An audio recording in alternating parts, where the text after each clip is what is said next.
of us will long remember. I congratulate you, the people, for electing as Mr. District Attorney a man who doesn't know the word beer. The citizens have elected a man who will prosecute and convict the guilty regardless of their standing in power. I present to you Mr. District Attorney.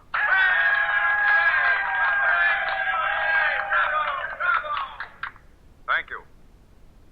No title which could be conferred upon me could ever mean more to me than the one which is given me tonight. Mr. District Attorney. I'm not going to make a speech. Just listen for 1 minute. Then I promise action. Every year, crime, corruption, and rackets take $15 billion from you, the American people. I pledge myself to go after the tops, the higher-ups, who are responsible for this corruption. And I don't care how big they are.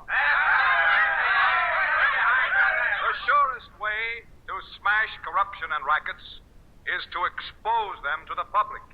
And that's just what we intend to do. There isn't one of you people listening who doesn't pay, and pay plenty, to organized crime. The laundry racket alone cost the citizens of this city over $1 million last year. Poultry costs more per pound. Fish is higher. False weights and measures are used in many stores. Over 150 different rackets are being practiced in this city.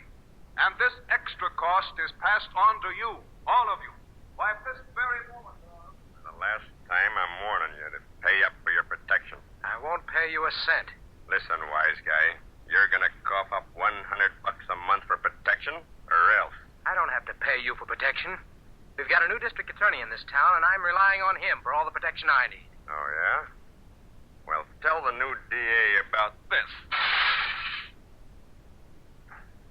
Oh, good morning, Miss Phillips. Is my evening gown ready? Yes, Miss Phillips.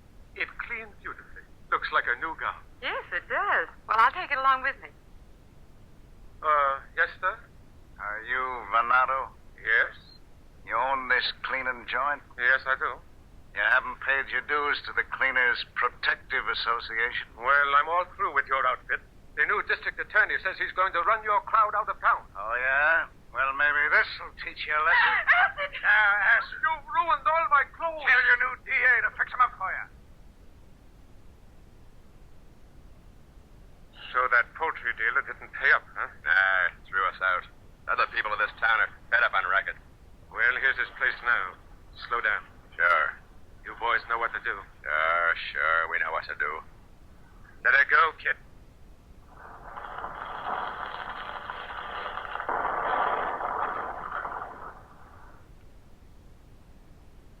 And these are my last words to you people gathered here tonight.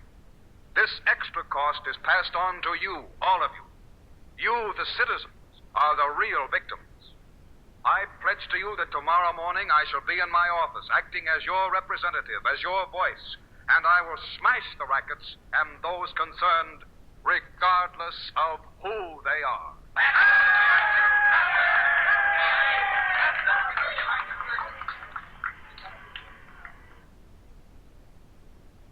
Good morning, Mr. District Attorney. Good morning, Miss Rand. How do you feel after your first day in office? Well, to tell you the truth, I feel the responsibility stronger than ever. Telegrams of congratulation have been coming in for you all day, sir. This one on the top just arrived from Mr. J. Edgar Hoover. Oh, thank you. Mayor Bernard Dickman of St. Louis and Police Commissioner Louis J. Valentine of New York also send congratulations. Well, that's splendid. I'm certainly grateful to these gentlemen. There's an Italian woman in the outer office. She's been begging all morning to see you, sir. Send her in. Yes, sir. Right this way, if you will. I want to see Mr. District Attorney, please. I want to see the District Attorney. Won't you be seated? Thank you. What can I do for you? My name is Mrs. Milano. I came from Italy, but my 3 boys are all born in this country. They're men now. You say your name is Milano? Yeah. Yes. My boys are in the wholesale food business. A man come and say there are racketeers in the food business, but that he can give my boys protection. He tell my boys they gotta pay $100 a month for protection. I can tell you the rest, Mrs. Milano. They didn't pay for the protection, so the man came back several times. Yeah. And then a truckload of their food products was overturned. Then the man came back again, and they still wouldn't pay. Yeah. And then there was an explosion, and their whole wholesale house was badly damaged. No, not that. It was set on fire and he burned to the ground. You know about it? No, but I've heard plenty of other stories just like it. Well, my boys buy another warehouse. This time they pay the money to be left alone, but business is not so good, so they ain't paid. All the time they are threatened, and they get some of the other wholesale houses to promise not to pay too, and they get letters saying they might be killed. I know something's gonna happen, my boys. Please, Mr. District Attorney, please do something. It isn't as simple as all that, Mrs. Milano. I only wish it were. That's a big organized racket. Probably one way or another, 150 men involved in it. They're the underlings, the bosses, several crooked lawyers, and a man who gets them protection, a high official in this city. Oh, you mean a big boss, huh? Yes. I could probably name 20 members of this racket. But proving all the facts in court beyond a reasonable doubt is another thing. My office has got pages and pages of facts. Some we can prove, some we can't. But, Mrs. Milano, I promise you we'll do everything we can and spare nobody. Thank you, Mr. District Attorney. I didn't know who else to come to. I'm glad you came. We'll give your boys every protection we can and try to get to the bottom of this. Thank you, Mr. District Attorney. I know what a brave man you are and the work you do before you get elected. Thank you, sir. Thank you. I promise you I'll do everything I can. Goodbye. Thank you, Jack. Miss Rand, I'd like you to come in for a minute, please. Yes, sir? Miss Rand, the food racket again. I have suspected it. Have Detectives Wallace and Harrington come in to see me right away. I'm going to have them cover the Milano boys. I'm not into anybody. District Attorney's office. This is Chief Thomas. The DA in? Just a moment. Chief of Police for you, sir. Oh, let me have it. Hello, Chief. What's up? Murder. Murder? Where? Over at the Western Restaurant about 30 minutes ago. 3 men were lined up for shot. 3 men? Yes. I have a feeling it has something to do with the food racket. Thanks. I'll go right over. 3 men murdered, Miss Rand. I wonder if it has any connection with the 3 sons of Mrs. Milano who was just in here. That would be terrible. 3 brothers murdered. Chief Thomas thinks it has something to do with the food racket. If that's true, Miss Rand, I know the guilty parties without even getting up from this desk. But try and prove it in court. Are you going over there? Yes, but that won't tell me anything more than I already know. Rounding up the actual men who committed the murders is up to the police. But we've got to get their bosses and the big shot back of all this, and then convict him. Get the car. Quiet. Here comes the district attorney. Yes. Quiet, everybody.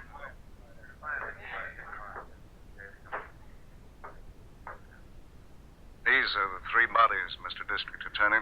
Uncover them. Oh, they look alike. Are they brothers? Yes, sir. The Milano brothers? Yes, sir. You 2 men were waiters in here? You 2 men. I'm speaking to you 2 with the white coats. You waiters in here? Yes, sir. What did the killers look like? I don't know, sir. I was out in the kitchen. And you? My back was turned. I didn't see a thing. And you people who were eating in here? We didn't see anything, sir.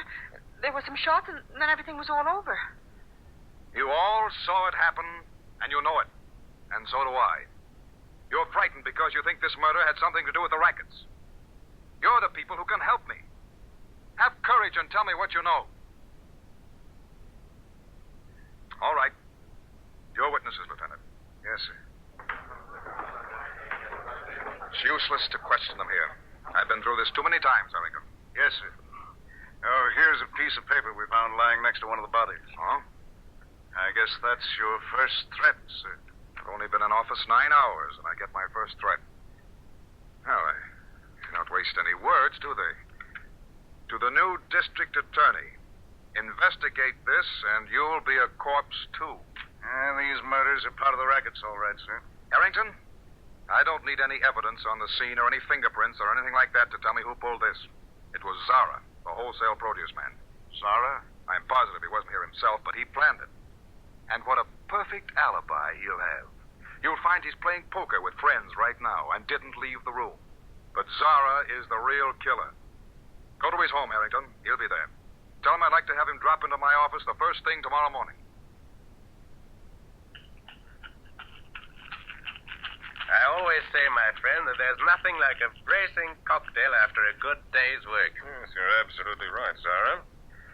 Are you sure it was a good day's work? Oh, positive.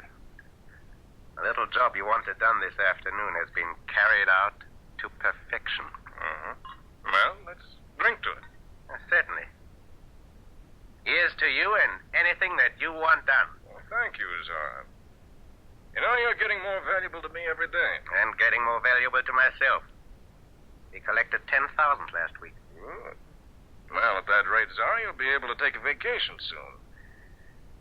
It's too bad these Milano Brothers couldn't see things our way. Now, we've got to stick to our rules. They don't pay up. We've got to... Yes, Zara. Well, I'd rather not talk about that anymore, if you don't mind. I don't want to bring it. What's that? There's someone at the door. Expecting anyone? No. And whoever it is, I certainly can't afford to be seen here. Suppose I go in the next room and tell you... Good idea. Just step this way. I'll depend on you, Zara. Don't worry. Just a moment. Good evening. Are you Zara? That's right. Who are you? I'm from the district attorney's office. District attorney. That's right. I've got a message for you. I see. Now, won't you come in? No, thanks. I thought perhaps you'd like a little drink. No. All I'm here for is to tell you that the DA wants you to drop into his office the first thing tomorrow morning. Well, I'll be delighted. The DA and I are good friends. Yes. The DA and I are very good friends. District Attorney's office. Yes. Yes, I'll tell him. Good night. It's Detective Harrington, sir. Yes? He said Zara will be here to see you tomorrow morning. Good. Miss Rand, you've had a busy day. You must be tired. You're the one that's tired. Can't I get you something to eat? No, thanks, Miss Rand. I have a press conference in a few minutes and a lot more work on this case. Anything else for me? Yes, sir. This Department of Justice report. Oh, let me see, please. It doesn't seem possible. I can hardly believe it myself. What is it, sir? This first paragraph. Yes? Miss Rand, did you know that last year the total cost of crime and rackets was $15 billion? $15 billion? It's unbelievable. You know, that's $10 a month out of the pockets of every man, woman, and child in America. Think of it. Our job, the job of every district attorney, is not only to break up the rackets, but to make the people realize what rackets cost them. Make them realize how much they pay in tribute to organized racketeers. Then the people will act. People like those witnesses in the restaurant where the Milano Brothers were murdered. They'll not be afraid to work with me. They'll help me. And we can stamp out this menace once and for all and put these criminals in prison. You mean men like Zara? Exactly, Miss Rand. There are thousands of Zaras in this country. I don't want to sound like an orator, but the people elected me district attorney to smash Zara and others like it. And so help me, I'll not stop until it's done. You have just heard the first episode of Mr. District Attorney, dramatized by Phillips H. Lord from facts furnished by public prosecutors throughout the entire nation. Mr. District Attorney will reveal the amazing inside story of the hundreds of rackets flourishing in America. Rackets which will be exposed on this program. Listen in tomorrow night and find out the startling series of events behind the brutal murder of the three Milano brothers. Ladies and gentlemen, Mr. District Attorney will be with you again tomorrow night.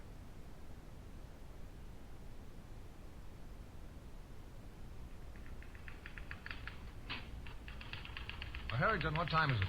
It's just 10 o'clock, sir. You're due in the grand jury meeting. Yes, I'll go in just a minute. But close that door, please. Radio friends, this is your district attorney speaking. A group of racketeers has moved into this city and taken over the restaurant racket. We've been gathering information on them. But every restaurant owner has been so terrified he's been afraid to testify. But now we've got to start. One restaurant owner, Mr. Tony, was broken by the racket and sent to prison by them to keep him from talking. But we finally heard of Tony's plight and went to the prison and got him out. Now he's anxious to help us smash these racketeers. If you'll excuse me, I've got to go into the grand jury, which is meeting in the room right next to my office here. The grand jury is composed of 23 outstanding citizens who meet behind closed doors and hear testimony and decide whether that testimony warrants their issuing an indictment for the arrest of the suspect. What goes on inside the grand jury is strictly private, but I do want you to hear this one. Excuse me while I go in. Well, I seems very incredible. Good evening, gentlemen. Mr. District Attorney, we've just been going over this information you've gathered about the restaurant racketeers. You say here that Mr. Tony is willing to work closely with you. Mr. Tony will tell me everything he knows. Well, do you consider his life will be endangered by doing so? Not at all. And we've sent his family away to a little cottage down south. No one but my immediate staff and myself knows where they are. We even changed Tony's own personal appearance, and I doubt if even his own wife could recognize him now. We've done everything possible to protect Mr. Tony and his family from the racketeers. Who's there? The Ohio kid. Come in. You're late. Hurry up. I couldn't get here before, Duke. What are you sore about? Sit down. Want some peanuts? Ah. What took you so long? I had a date with a girlfriend. You're playing around with that dame too much. Now listen, kid, you got a job to do. Well, name it. You know Tony, that restaurant owner we had sent away? Sure, he's safe. You had him put in solitary so he couldn't talk, didn't you? Yeah, but he ain't there now. What do you mean he ain't there now? Well, he put up some song and dance that he was a murderer.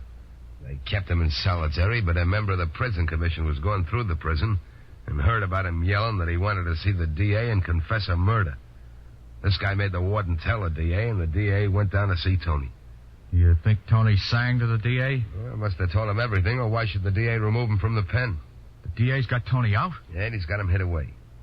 And you got to find where, kid. Yeah, but can't you give me a steer at least? There's an awful lot of guys in this world, you know. That's your job. What do you think I've been paying you for? For getting guys out of the way, but not finding them in the first place. You do as I tell you, see? Okay. And get him before he spills everything he knows. All right. And another thing. That dame of yours. She knows too much. Ah, she's all right. That's what they all think. I tell you she ain't all right. I'm telling you she'd up and quit you for the first good-looking guy that came along. What's the matter with my looks? I'm telling you to watch her. That dame makes any trouble, you're responsible for her, kid. Just remember, if there's any trouble because of her, I'm holding you responsible. You've got a gripe, Duke. Now, don't you worry about me. I've seen too many guys get double-crossed by a dame, and then the whole mob suffers with them. I get rid of her, kid. Maybe. But lay off, Duke. You're just gripey today. She's all right for a while. And I'll get Tony for you. Well, you get Tony, and I won't say nothing about the dame. Now, go ahead and get Tony. Right now, they're having a grand jury meeting, and I wouldn't be surprised if they was working on some of the stuff Tony has spilled. Then we would like to have you arrest them immediately, Mr. District Attorney. This grand jury has decided they want you to arrest the men who are going around making collections from these restaurants. You say in your report here that Mr. Tony will be able to point them out to you. Pardon me, gentlemen, but I believe that would be the wrong approach. The hirelings of a group of racketeers are merely weak characters who do what they're told. They would be harmless if it weren't for the big bosses of a racketeer gang. But if you don't get the big boss, the gang will be operating again within 3 months. I see. I guess your reasoning is right, Mr. District Attorney. Yes, I think so. You can arrest and arrest and arrest the small fry. But you haven't got anything when you get through. Just be patient. Gather the right information. And with one stroke, you can smash the entire setup. I see. Well, good luck to you. You do just what you think is best. I'm going out with Tony now to several of the restaurants. He's told me when the collections are usually made. And I hope we'll be able to bump into the collectors. But instead of going out with a warrant for their arrest, we're going out with a camera.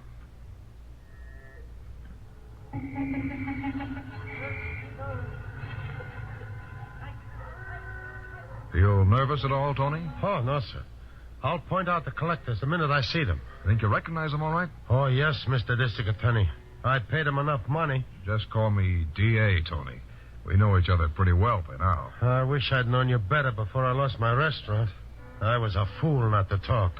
So this restaurant is Carlos, huh? Yes, he's a friend of mine. He wanted to hire me when I lost my restaurant, but he was afraid to. Harrington, this is close enough. We can Look. see it. Where? Those two men going in the restaurant now. They're the collectors. Shall I snap them, D.A.? Oh, wait until they get inside the restaurant, Harrington, and then go into action. If you can, get some good pictures of them while the owner is paying them off.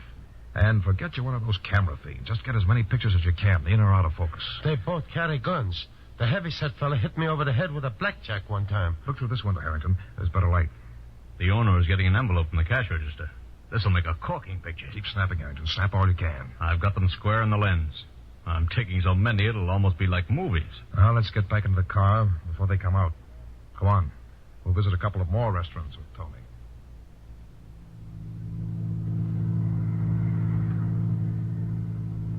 Now, Tony, you've been talking about one of the racketeers, Lucky Lynch. Do you think that he's the boss, the top man of the racket? No, D.A. There's another one they call the real boss, but I never heard them mention his name. I see. Did you ever hear Lynch refer to a boss? Yes, and I heard the Ohio Kid talk about one, too. The Ohio Kid, the gunman? Yes, D.A. The Ohio Kid always came to my restaurant with Lynch before they took it over. They'd come in and force me into a deal, and then those two collectors you took the pictures of back there would come in and collect every month. I see. Tony, do you have any idea where the gang leaders could be found? Perhaps a restaurant that they may have mentioned as a meeting place? I don't know. Yes. I heard them talk of the Harwich restaurant several times. The Harwich restaurant. Know where it is? Oh, yes, sir. All right, you tell Harrington where it is, Tony. I'd like to get a good look at it. Keep headed just the way you are, Mr. Harrington, and then we'll turn to the right a couple of blocks down. So this is the...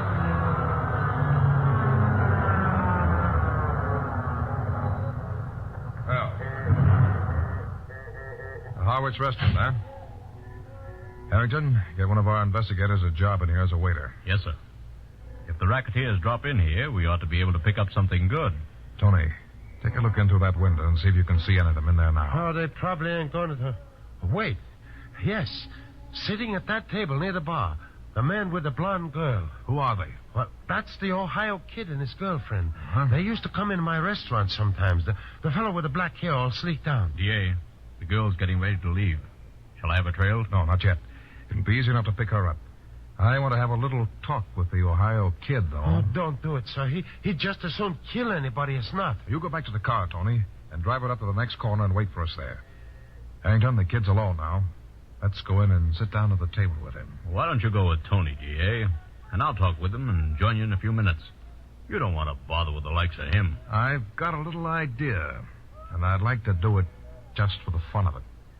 And we'll see you later, Tony. Let's go in, Harrington. Yes, sir.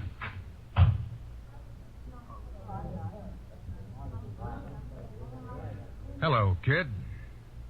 Who are you? Mind if we sit down?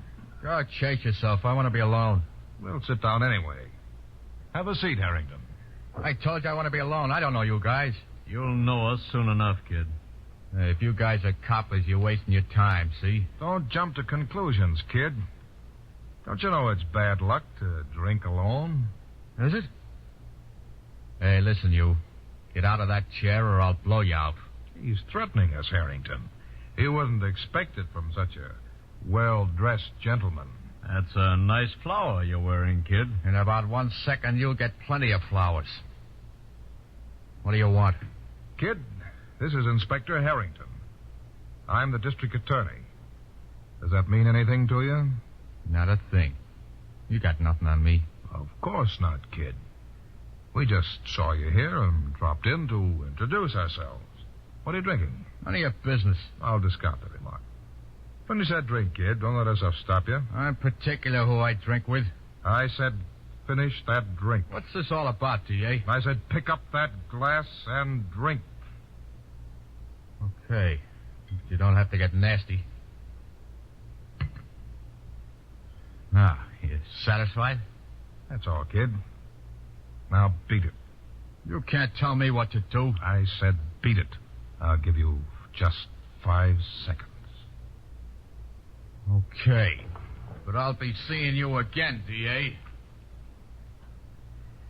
He never said a truer thing in his life. For a while, I didn't get what you were up to, D.A. Oh, so you caught on. Well, the kid didn't. Harrington, wrap the kid's glass in a napkin and put it in your pocket. I was watching how he held it. There ought to be some good fingerprints on this. We'll go back and have the prints checked. I have a feeling we'll find the kid has quite a history back of him. Hello, Mr. Harwich. Lillian. How about a little kiss? Came as soon as I could. Told the Ohio kid I had some shopping to do. So I left him at the table, walked around the block, and came in the back door. I know. I was watching you. How could you see? Say, I don't manage this restaurant for nothing. Mm-hmm. Lots of times I like to sit in my office here and see what's going on with the diners. Now, look. See this piece of frosted glass? Yeah? I scraped a little off so I could sit here and see what's going on outside. And you saw me having dinner with a kid. Yeah, and I saw plenty of other things, too. Say, you're pretty smart.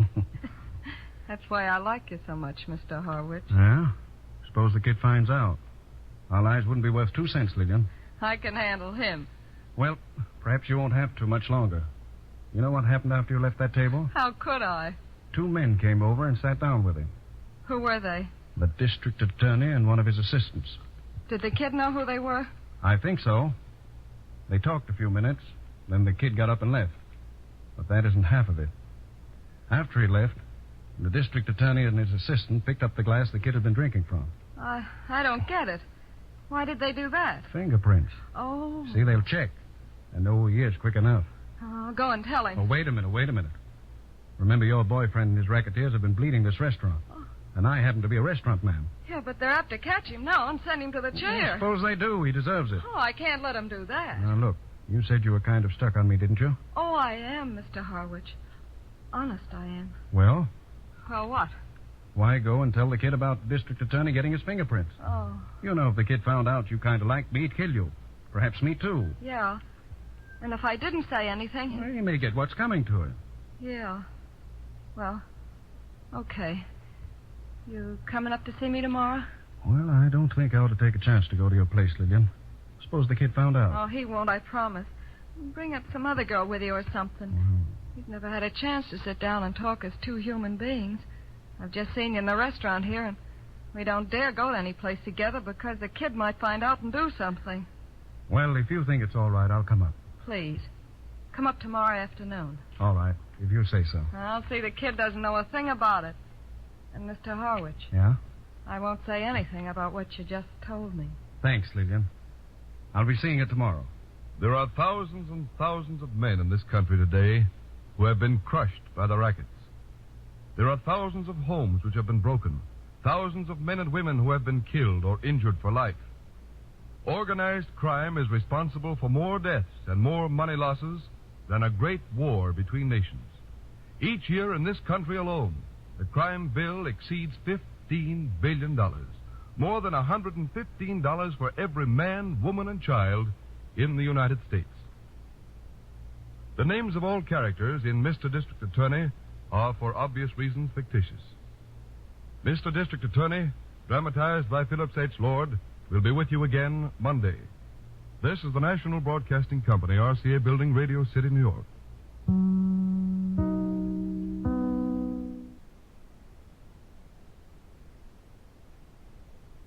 Mr. District Attorney.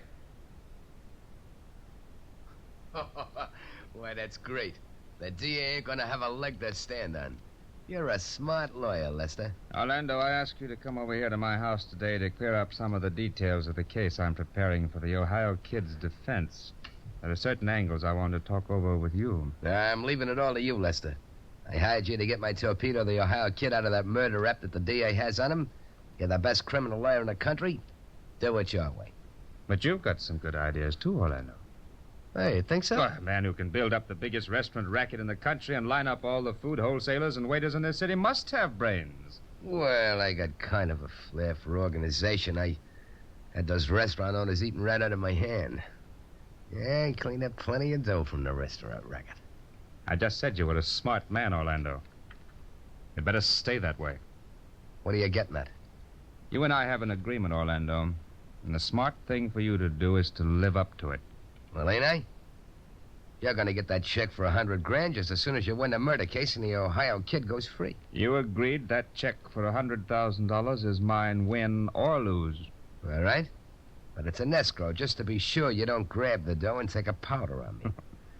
You see, I don't like to get double-crossed. Duke, as far as I'm concerned, the money is the least important part of our deal. Oh, I want it, of course, but the thing I'm most interested in is getting the nomination for the office of district attorney at the next election. You'll get it. You beat the DA at the kid's murder trial, and my political friends will fix that nomination for you. Okay, Duke. But just remember, I won't stand for a double cross either. Try anything phony and you'll wind up in the electric chair. I know how to put you there. I wouldn't double-cross you, Lester.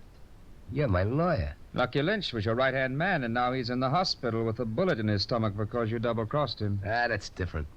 Lucky knows too much. Maybe I know too much, too. The same thing will happen to me. Lester, sometimes you get the screwiest ideas. I need your help to beat the DA. I ain't gonna double-cross you. You'd better not.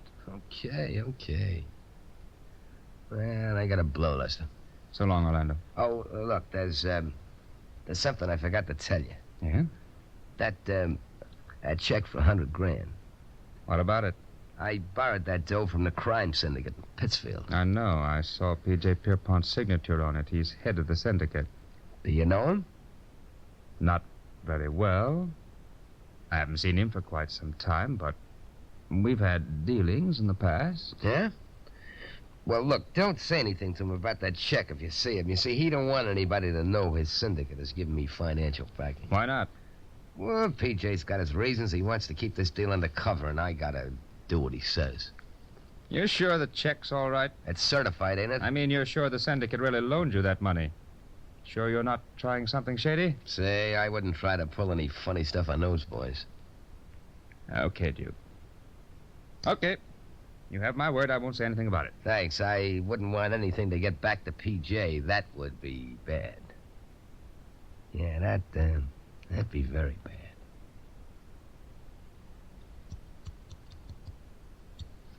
Not too much off the top, Emil. My hair's thin enough up there as it is. Well, Mr. Lester, I'm glad you could come up here to see me. Well, I'm glad to see you, Mr. Pierpont. Sure is convenient to have your barber cut your hair right in your own home. Well, I have to do this. A banker can't call his time his own. And that's why I said I'd see you here, Mr. Lester. I knew when you called my office that this was the only opportunity I'd have to see you. My day is completely filled. Trim those sideburns a little higher this time, Emil. Heading a big syndicate like yours must keep you very busy. Oh, yes, indeed. What did you want to see me about, Mr. Lester?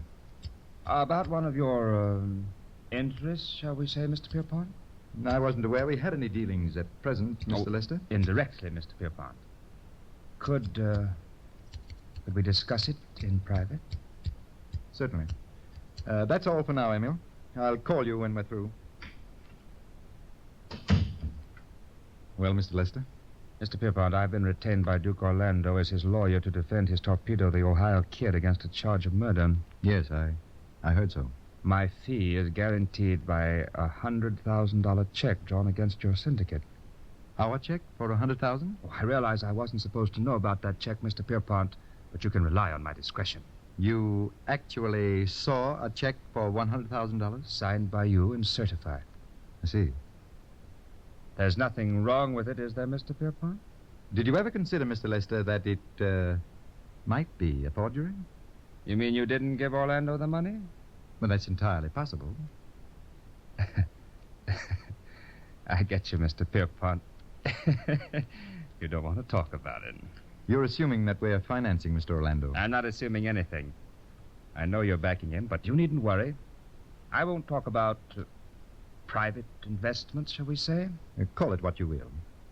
I'd advise you not to say anything about this matter to anyone. Okay, have it your own way, Mr. Pierpont. I don't know Duke Orlando. I never saw the check, and I don't know anything about you or your crime syndicate. You're a shrewd article, Mr. Pierpont. It was very careless of Mr. Orlando to show you that check. Oh, he isn't entirely to blame. You see, I demanded cash in advance for my services as attorney. He had no alternative but to show me the syndicate's check. I'm glad you told me about this, Mr. Lester. I know you won't carry it any further. You can depend on me, Mr. Pierpont. Nothing will get out. I just wanted to know where I stand. Mr. Lester, you'll have to excuse me now. As soon as Emil finishes my hair, I've got to call a special meeting of the board. A certain matter needs immediate attention. Good afternoon, gentlemen. Is everyone here? Where's Reeves? Had to fly to the coast, PJ. Some trouble with the West Coast Company we're financing. Well, we'll hold this meeting without him. Something very important has come up. What is it, PJ? Gentlemen, I believe you were all present a few days ago when Mr. Duke Orlando asked this syndicate for a loan of $100,000. Yes. And I believe it was the unanimous decision of this board not to approve the loan. Am I correct? Quite right, PJ. What's all this leading to, PJ? This. You may be interested to know, gentlemen, that Mr. Duke Orlando has a certified check drawn on our syndicate in the amount of $100,000. But that's impossible, PJ. We refused the loan. Nevertheless, such a check is in existence. I learned of it today from Mr. Lester, Orlando's attorney. Gentlemen, Duke Orlando has deliberately forged a $100,000 check on our corporation. We've got to get that check stopped. That's right. But, gentlemen, there's a principle involved here that I must bring to your attention. Duke Orlando is misrepresenting to certain parties that he has our financial backing. We know Orlando is a poor credit risk, and so do others.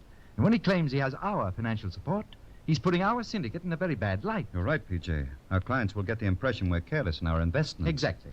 Our reputation in banking circles is sound. Should it become known that we advance money to poor credit risks, such as Duke Orlando, our whole financial standing would be undermined. We can't afford that. Decidedly not, gentlemen. This is a matter for our collection department. And I suggest we send several of our credit men to dispose of the matter at once.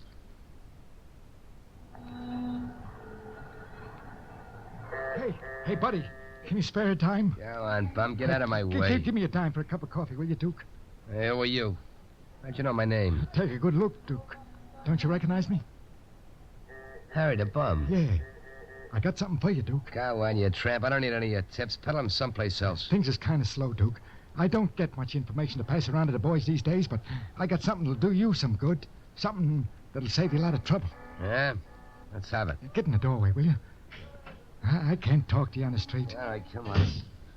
Duke, I got a hot tip for you. Yeah, what? The money talks first, Duke.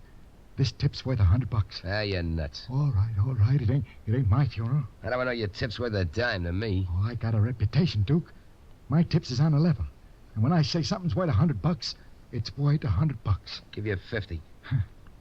Guess you don't hear good. I said 100, Duke. Okay, 50 now and 50 after you tell me. So long.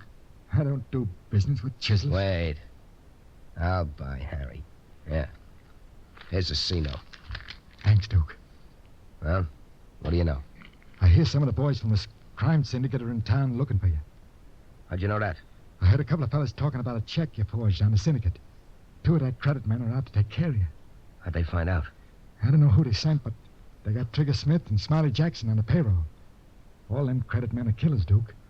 When they go after a guy, they don't miss. I thought you'd like to know.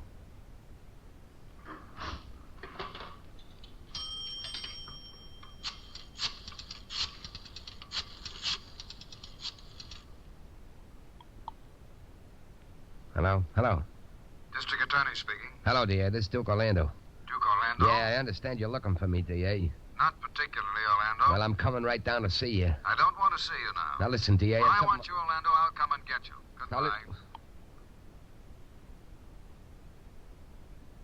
Well, Harrington, that's one I can't figure out. Duke Orlando wants to give himself up. The pressure must be getting too tough for him, D.A. Maybe he wants to make a good impression when we get him in court. He can say we didn't have to go out looking for him. He sounded pretty nervous on that phone. Something's got him scared. Don't know just what, but after I get through with these reports, I'm going over to the hospital and have a talk with Lucky Lynch. He ought to know what's up. Yes, if he's well enough to talk. He's not been coming along so well the last day or so. Now, you get out of here, Harrington. I've got about 2 hours work on these reports before I can get over to the hospital. Calling Dr. Jones.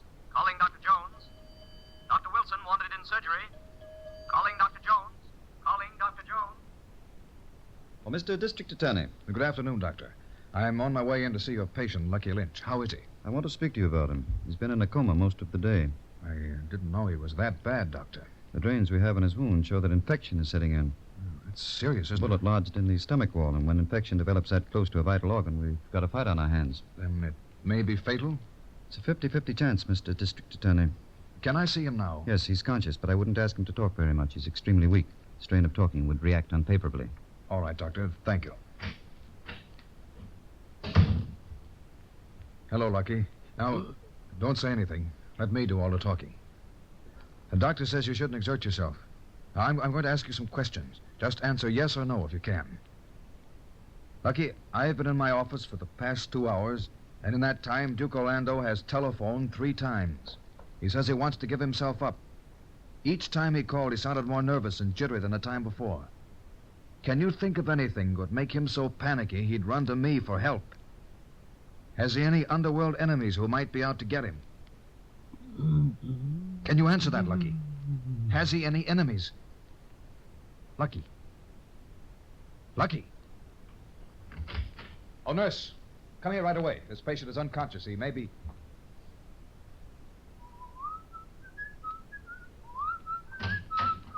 Hello, D.A. Hello, Harrington. Did Duke Orlando call again when I was at the hospital? No, D.A. Did you find out anything from Lucky Lynch? No, Lucky's very low. He passed out while I was there. You mean he's dead? No, but very close to it. He lost consciousness just when I started talking to him. Didn't even answer me. Left word at the hospital to call me when he comes to. And that's tough, D.A. He's your key witness against Duke Orlando. If Lucky dies, your case dies with him, and Duke will be free to continue his racket. Well, Lucky has a 50-50 chance, Harrington, and so have I. Must be the hospital now. District Attorney speaking. Listen, D.A., you've got to come and get me. Pick me up right away. What's the matter, Orlando? It's important, I tell you, D.A. You got to take care of me. You got to... I'm not falling for any of your tricks, Orlando. It's not a trick, I swear. You got to take... Hello? Hello? Hello? Harrington, something's happened to the Duke. I've got to get out of his house fast.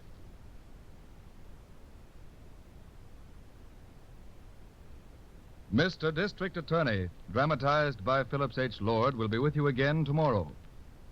All names of characters used in this program are, for obvious reasons, fictitious.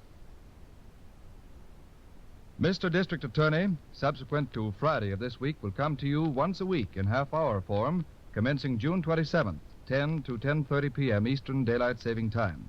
It will not be heard during the intervening week. This present period will be occupied beginning Monday of next week by Fred Waring in Pleasure Time. This is the National Broadcasting Company, RCA Building, Radio City, New York.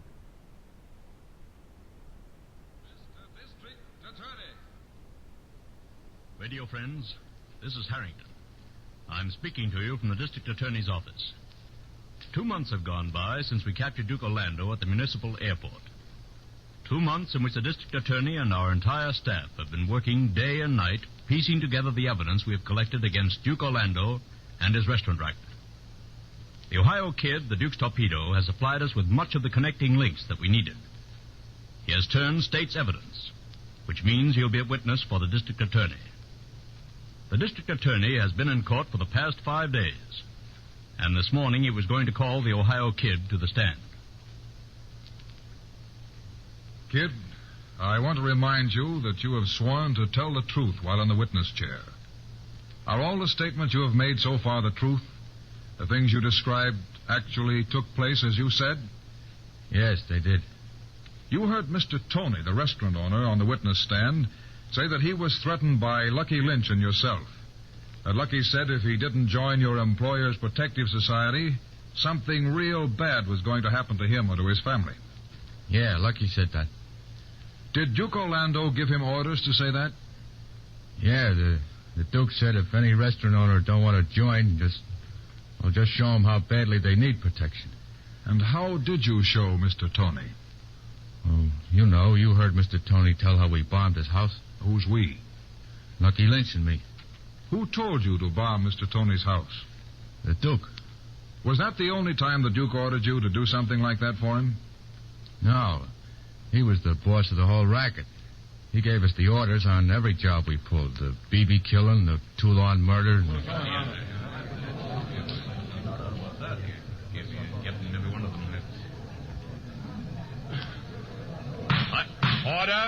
Order in the court.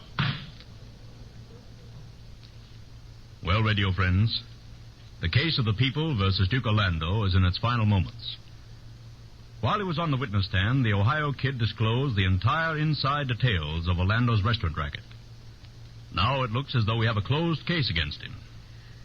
The district attorney is in court now, making a summation to the jury.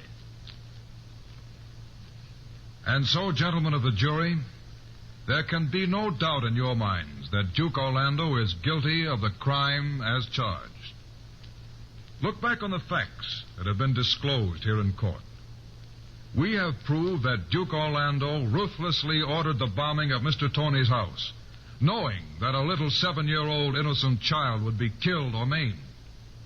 We have proved that he coolly planned the death and disappearance of Beebe, the union official, that he carefully engineered a scheme to get rid of his former right-hand man, Lucky Lynch, that he... But it's not necessary for me to go on. I know, as intelligent citizens of this community, that you will not hesitate for one moment, that you will render a verdict of murder in the first degree. Duke Orlando is as guilty of the murder of Professor Toulon as if he actually wielded the blow. Harrington speaking. No, the DA is still in court. Court recessed about 5 minutes ago? Oh, yes, I expect him any minute. Well, I doubt if he'll have time for that today. Right. Goodbye. Oh, Harrington. Well, how'd it go, DA? Well, I think we've got the case clinched. And, of course, there's still a summation for the defense. However, I'm not worried. If Lester were still defending the Duke, I wouldn't be quite as sure of the outcome. Lester might get around the tremendous amount of evidence we brought out. But I don't think Stanton, his new attorney, will be able to. I'd like to... District Attorney speaking. He does? That's slightly irregular. Well, all right, I don't see any harm.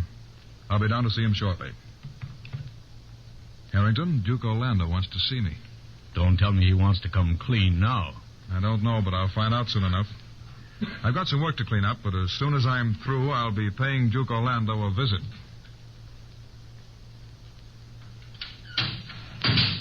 Hello, D.A. Hey, I like my new quarters.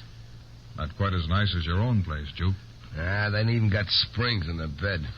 You won't be here long enough to worry much about that. Trial's pretty near over, ain't it, D.A.? Yes, but what did you want to see me about? Well, I decided to give you a break. That's nice of you, Orlando. Yeah, I thought so. I'm gonna confess. Why? Well, I don't think my mouthpiece is doing so good. If you don't do something fast, we're gonna lose this case.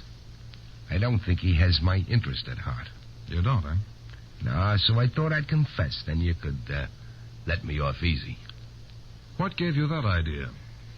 Well, it'd save you a lot of trouble. It would have, before this trial started. I gave you your chance when Lucky Lynch died. You could have given up then. It's too late now, Duke. I've got you dead to rights. You're going to the electric chair. Still dreaming, D.A., huh? Well, too bad you won't take me up on this confession idea. Have made it very easy for you, and you could have let me off easy. Nothing can make it easy for you now, Duke. It certainly won't be easy for you to listen to that jury's verdict. Gentlemen of the jury, have you reached a verdict? We have, Your Honor. What is that verdict? We find the defendant, Duke Orlando, guilty of the crime of murder in the first degree as charged. Duke Orlando, have you any legal cause why judgment and sentence should not be passed upon you at this time? No, Your Honor.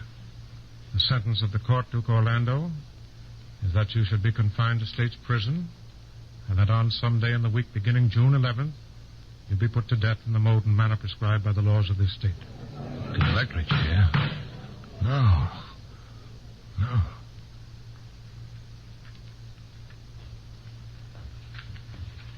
Hey, Hey, sit down, Duke. You've been walking up and down for an hour. It gets me nervous. Sit down, will you? I can't sit, I can't. Every time I sit, I think of the chair. It ain't so easy being quiet with that on your mind. I guess it ain't. Plenty dark in these cells, ain't it, Duke? Funny they put you in the cell right next to mine. I won't be here long, kid. But you're here for life. Life in a cell is a long time. Life in a cell, Duke, ain't nearly so long as the time you're dead. Yeah, I guess you're right, kid. Duke, will you talk with me a couple of minutes? Maybe I'm getting soft, I don't know. Sure. I ain't feeling so good myself. I'll even go further. I'm a fool. I've always been a fool, like a rubber tire, you know, you pump up full of air. Just a lot of air that don't last. I never thought I'd hear you say something like that, Duke. Well, I never did neither, but this is different, sitting here and thinking. You scared, kid? Yeah. So am I. Hey, Duke, did you ever fall for a nice dame? A regular dame? Once. What happened? She threw me over when she found out who I was. Did you ever know one? Nah. But I think I seen one once. Never got to know her, though. I guess there is good dames, though. Ever play baseball when you was a kid? Nah, not much. There wasn't any room in the street. Did you? Sure. I played a swell game, too. The other kids used to call me Home Run Orlando. Yeah? We had a good bunch of fellas. Sure, I used to play baseball every Saturday. We had a swell team. Have you got anybody who cares about you, whether you burn or not? Nah. I ain't either. Why are we here today and other guys outside? I don't know, kid. I guess we're here because we didn't use our brains. We tried to be too smart. I can't figure it out. Life, you know, is all complicated. It's got me licked. Duke, if you was to live your life all over again, what would you do? You got me there. Let's see. I don't know. I think I'd like a nice little place where I could stay and never go nowheres. Just stay there and eat peanuts and maybe play the Vic and have a few friends. Just talk, live. But not long, Duke. Come on, put a move on. You're coming with me. We're putting you in a cell where you'll be nice and comfy, right near the death house.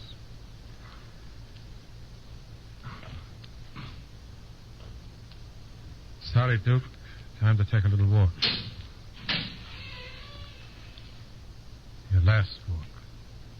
Did no reprieve come? Didn't I get no stay? Nope. Nothing's here but your death warrant. So long, Duke. Sorry you're going, pal.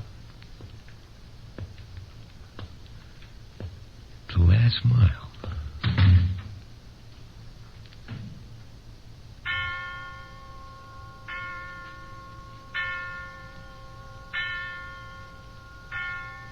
Extra, extra, read all about it. Duke Orlando dies in electric chair. District Attorney writes finished a restaurant racket.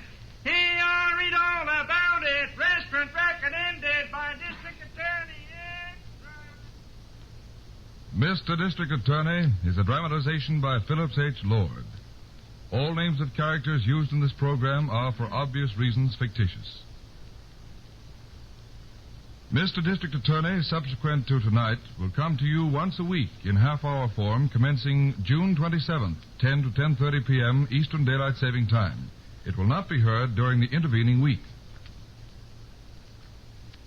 We present now Fred Waring. Radio. In a brief chat with Paul Douglas, he'll tell you about Pleasure Time, which are scheduled to be heard over these stations at 11 o'clock Eastern Daylight Saving Time beginning next Monday. Are you scared? No, yes, a little bit. Well, Fred, you've always been noted for the shortest half hour in radio, and Pleasure Time's going to be a new departure for you and the Pennsylvanians.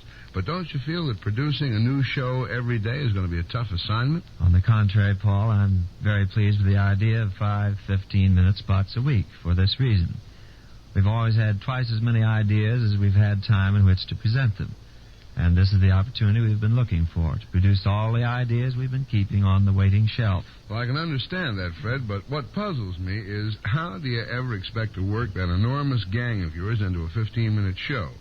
If my memory serves me right, there's Donna Day, Stuart Churchill, Polly McClintock, and Fern, Two Bees and a Honey, And the Les Paul trio with Jimmy Atkins and Patsy Garrett and Gordon Goodman and Jane Wilson. And the Glee Club. Yes, and the Glee Club. Well, that adds up to a lot of entertainment. Well, that's not all, Paul. We plan to introduce a number of new features, too, both script and musical. For instance? Well, we've a new idea we hope will be an entertaining way of presenting the baseball results of the day each day. Oh, you told me about that, yes, with I music. Did. Yes, of course, that rhyme. features you, Paul. Well, that's glad you mentioned. And among the featured instrumentalists will be Eric Sadeh. He's a violinist and arranger, and he's about the tops among the English musicians. Just arrived in this country. Formerly with Ray Noble, I believe. I met him the other afternoon. I've heard of him from Continental Records. But now, how about an inkling of these script plans? Well, I won't tell all, but I will tell you one thing. Polly will be heard in a new role, the role of a great lover. Astounded. Polly McClintock. Paul, that What? astounded is in parenthesis there. Oh, You speak in an astounded tone. All right, Polly McClintock in an astounded tone. That's right. That's right. Do you mean that really that croaking crooner, that fog-voiced drummer of yours is going to be a great lover? Yeah, Polly's going off the deep end. A new love is coming into Polly's life, and her name is Inga Nelson. Well, isn't that the girl with the Swedish dialect? She is. She's been on the air a few times in guest appearances with Fred Allen. But to my mind, she's one of the finest young comedians of today. You know, Paul, a funny woman is hard to find. I know. But anyway, Fred, how in the world... turn to the page, yeah. that's all right. How in the world are you ever going to get all these featured soloists, musicians, choral groups, and script spots into 15 minutes? It looks as though it's going to be the fullest 15 minutes in radio. Well, I'll confess, Paul, it sort of had me stumped for a time, but no longer. I'm working out what might be best described as a stagger system. A stagger system? Yes. In fact, it's a staggering stagger system. I'm having insomnia these nights, trying to figure out schedules, performers, works with arrangers, having conferences with script writers in order to plan material for our program in advance. You'll be a very busy man, Fred. Yes, I will. A very busy Just man. one more I have question. been. What general effect will you attempt to achieve in producing Pleasure Time? Well, the title pretty well describes it, Paul. Just a pleasant 15 minutes with all shades of variety in music. Choral arrangements will predominate, with the Glee Club featured, of course. I think we have to get off the air, Fred. I'm so afraid let I me see say somebody lots of success. And Pleasure Time, starring Fred Waring with the Pennsylvanians, will start next Monday evening, ladies and gentlemen. So long, Paul. 7 o'clock Eastern Daylight Saving Time. This is the National Broadcasting Company, RCA Building, Radio City, New York.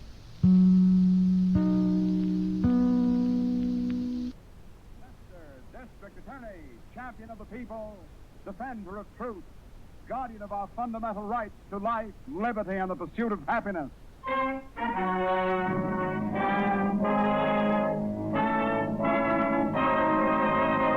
Mr. District Attorney is brought to you by two famous Bristol-Myers products, Ipana and the Sal Hepatica. Ipana for the smile of beauty, Sal Hepatica for the smile of health. Ipana, Sal Hepatica.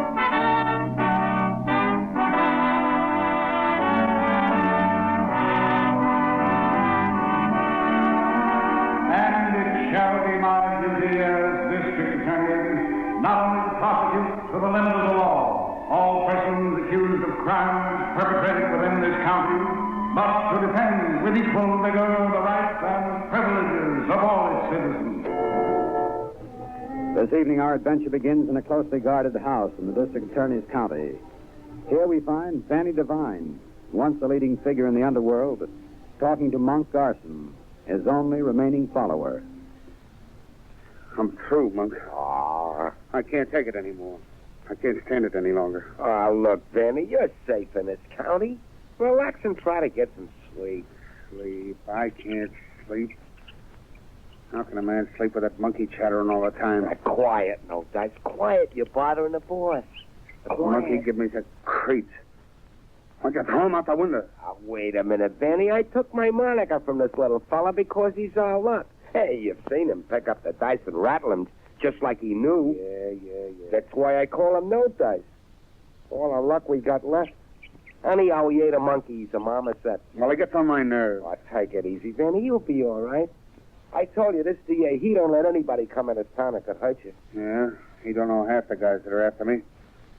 If this county's so safe, why'd I get that note from Bullet's Cane? Well, they can't stop Bullet's Cane from using the U.S. mail.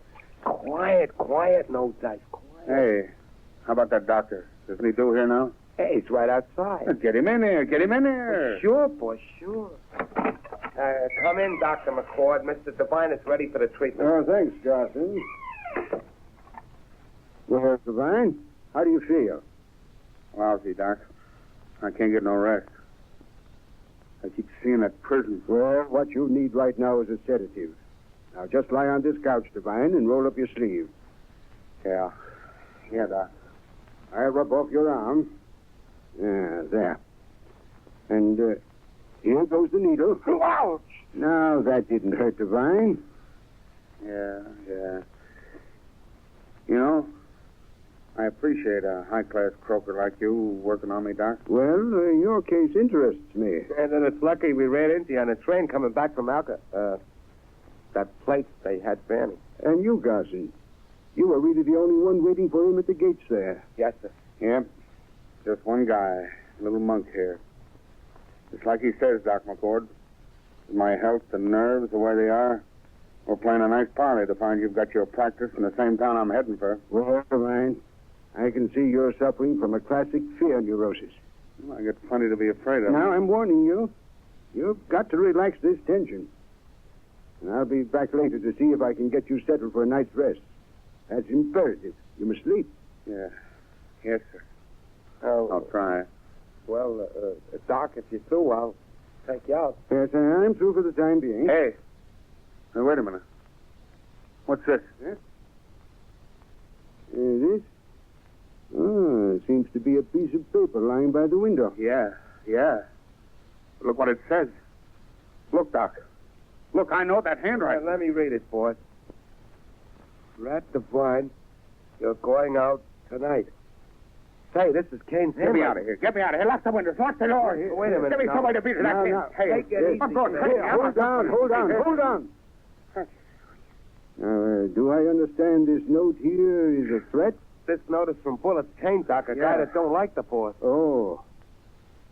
Well, there's just one thing for you to do. Get to bed. Sure, that's fine. But before we do anything, we're going to call the district attorney.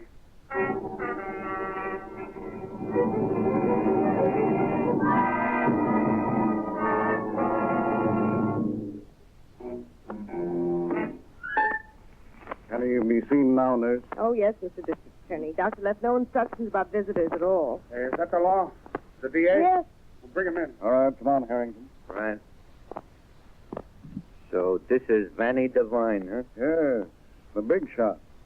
Well, Harrington, he doesn't look like much now, does he? No, I guess he was lucky to be alive. What's the matter, Vanny? Stomachache? No, gents, it's his nerves. He's got it so bad he's had to have a doc on this here nurse. And who are you? I'm my pal, Monk Garson, DA. Oh, yeah, I've heard about the monk. What, they tell me he would have been out on the big rock with you, Vanny? No, sir, I'm clean. I never touched no gun or no knife. Well, we won't argue about that. Now, Vanny, I've come out here to have a straight talk with you. Nurse, give me a glass of water, will you? All right, give him the water, nurse. Then you'd better leave us alone. Yes, sir. You are, Mr. Devine. Okay, blow. Now, look here, DA. Hey, what is this, a zoo? It's just my marmoset. No dice. He wants to drink of the boss's water. Well, get him out of here, too. All right, boss. All right. Don't get yourself nervous. Come on, no dice. Don't get it. Now, listen, DA. You got to protect me. You got to. Well, why should I protect you? And from what? I got a note, DA. Came from Bullet's Cane. He tells me I ain't going to live another night. From Bullet's Cane, huh? He ain't one of your fans, Vanny. You got that note right here? Was it mailed? There was two. One was mailed. One wasn't. Oh, then Kane's in town. I expected that when I heard you had showed up. Now, wait a minute. You got to protect me. I'm clean with the law now. What, with 5 years on the rock for income tax fraud? I think you came clean at cut rates, Manny. Yeah, by right, Hey, now, look, go easy. No, it isn't you I have to protect. It's the people of this county. That's why I'll see that you don't get killed. But you've got to play it my way. Well, what way is that? You'll stay right here in this house and not go out. There'll be no gun battles on the streets of this town with innocent people killed. Just stay right here. Huh? Yes, and I'm going to ship those bodyguards of yours that I met downstairs out of town. What? I don't like their looks. But you can't leave me alone. No, you won't be alone. Monk Garson can stay with you. Inspector Brophy and his men will guard the house. You stay right here and you'll be safe until we've rounded up Bullets Kane. And then you'll both get out of town. Now, you'd better play ball with me, Vanny. I'll be back this evening to be sure you have.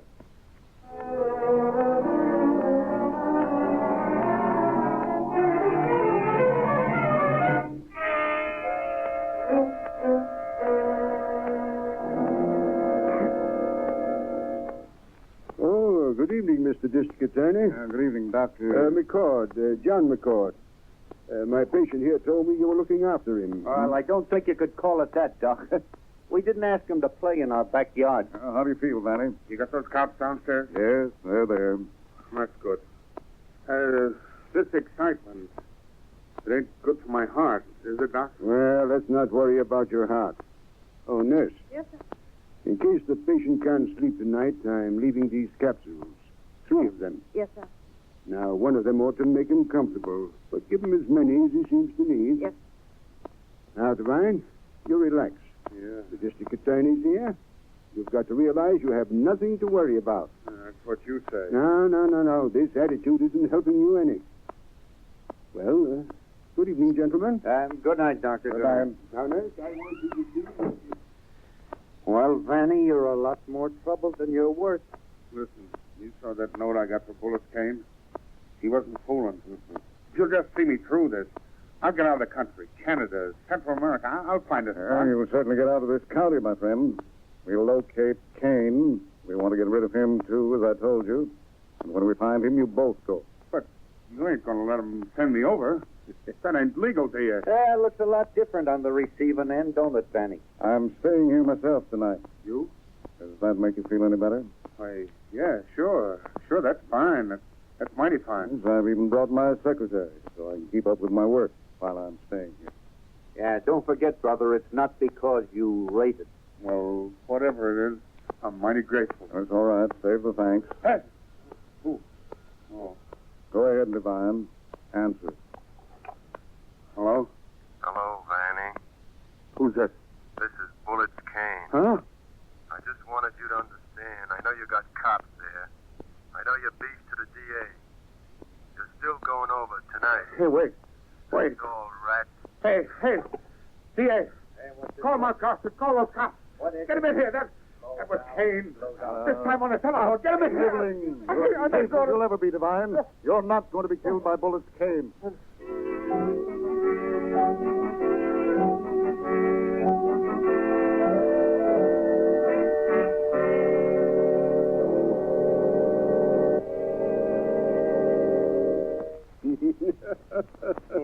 I thought I was good, Kane, but not that good. Here was the DA himself giving me a polite hello, and that dumb cop of his ready to stick out his tongue and ask for a pill. Oh, it was rich. Yeah, Johnny. Looks like this new idea of mine would come out all right. Sure it will. You know, I never worked a heavy grip like this before. But don't you worry. People have been falling for this dignified front of mine for years. Why, Vanny and Monk Garson on the train were the easiest marks I ever trimmed. A wise guy always falls for a con man like you, Johnny. Sure. That's why I planted you on that train. Yeah, it sure worked. And when I dropped that note in Vanny's room this afternoon, I wish you could have heard him howl. You couldn't calm him down, huh? Oh, not even with my professional skill. John the doctor. Hey, you really know anything about it? Oh, I had a few years at medical school. Yeah? But let's forget that. Oh. Now, I've given Vanny a couple of harmless hypos to dress the act. And I've already dug 2 big trees out of him. You're going to make out all right. But he's going tonight. Yeah. I got a nurse there with him. I got the nurse from an agency, and she's on the level. But the sleeping capsules, well, they ain't on the level. Will they hurt? As soon as he swallows one, it'll tear him to pieces. Not too quick. It'll be a matter of minutes. Good.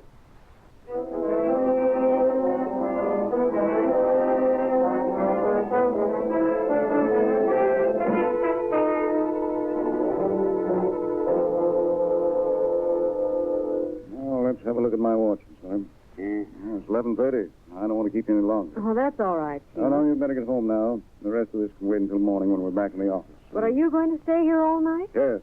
Harrington and I, Brophy and the police. Oh. Yeah. Quite a turnout for a bum like Vanny Devine, ain't it, Miss Miller? He certainly caused plenty of excitement. A man like Vanny Devine represents the end of an era. Just a nuisance now. Out of date. I won't feel easy till he's out of this county, too. Yeah, me neither. Well, good night, you two. Good night. Don't sit up too late now. No, we won't. Hey, by the way, Harrington. Yeah. Better go down and see Brophy. Oh, hello, Miss Sawyer. You still up? Yes, I'll be on duty all night. Oh, gosh, it's nerve-wracking, this waiting, isn't it? What's the matter? You tired out? Uh-huh. Honestly, I don't see how I'll get to sleep when I get home. Well, I'll tell you what, Miss Miller. Doctor left some capsules for the patient if he got restless and couldn't sleep. Here they are. Now, I won't need all 3. You take this one. Oh, thanks. Take it in a little water the minute you get home. You'll sleep all right.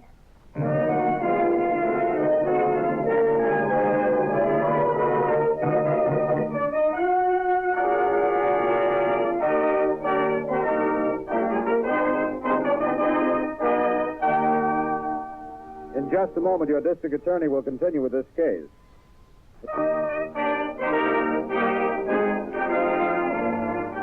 And now back to Mr. District Attorney.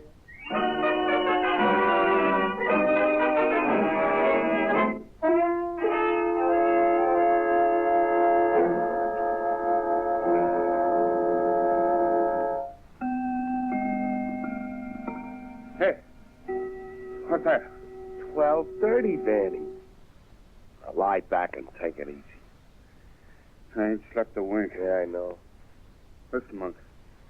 It's like I can see him in the corner there, looking at me. Regan Kane, Alf and Aldy, the kid from Kansas City, all of them. Our dead guys won't hurt you, Vanny. Lie back now, huh? Get that weekend monkey away from me, will you? Quiet, no dice. Quiet. Can't think with him jumping around.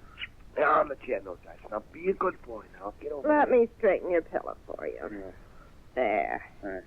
Thanks. You really ought to get some rest now. Rest. This is a funny one. Can't you give him a pill or something, nurse? Yes, there's a sleeping capsule doctor left for him. This red one right here. Oh, yeah. Give me that. It might make me feel better at that. Just pour you a little water. That's good, Vanny. Swallow a little pill and then lay back on the weeping willow and grab yourself some shut-eye. Mm-hmm. There you are. Just put it on your tongue and swallow it with the water. Now, wait a minute. Will this thing put me clear under? You'll go right down to sleep.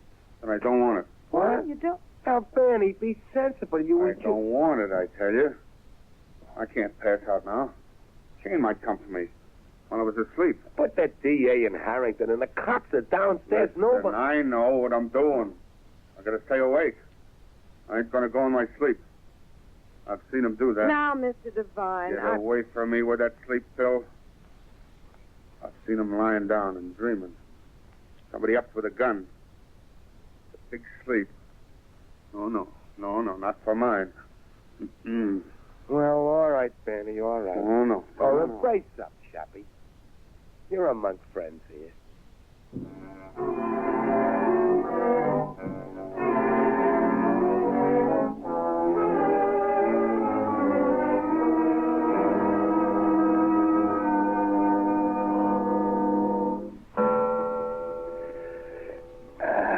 O'clock in the morning, Chief. Yes, I know, Harrington. What's happened? Hey, what's that? How'd this happen? Oh, Monk Garson, Vanny. Did you know anything about this? Why, what's the matter, Monk? Oh, look. Oh.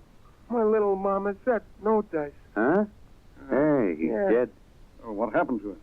Something bad, Chief. Look how he's stretched Well, out. who'd want to kill a little fella, huh? Who'd do a thing like that? What's it going to hurt in a poor little thing? Yes, Yeah, maybe look. it is. Yes, sir? Here, take a look. What do you think? Oh, the little marmoset. Well, what happened to him? What would do like that to him? Wait a minute. Oh, this is awful. I'll say it is. No, you don't Well, understand. Well, what's wrong? Well, I saw this animal drinking the water I poured out for Mr. Devine. Yes? Yeah, there were 2 sleeping capsules. Now there's only 1. And Mr. Devine says he didn't take any while I was out of the room. You think No Dice got one? Well, he must have. They were bright red, just the thing that would attract him. What kind of sleeping powders were these? They must have been made up by mistake with the wrong ingredients. Well, that's a nice thing. No, you still don't understand. Huh? There were 3 capsules. What? I gave one to the district attorney's secretary, Miss Miller. What? She took it home with her an hour and a half ago.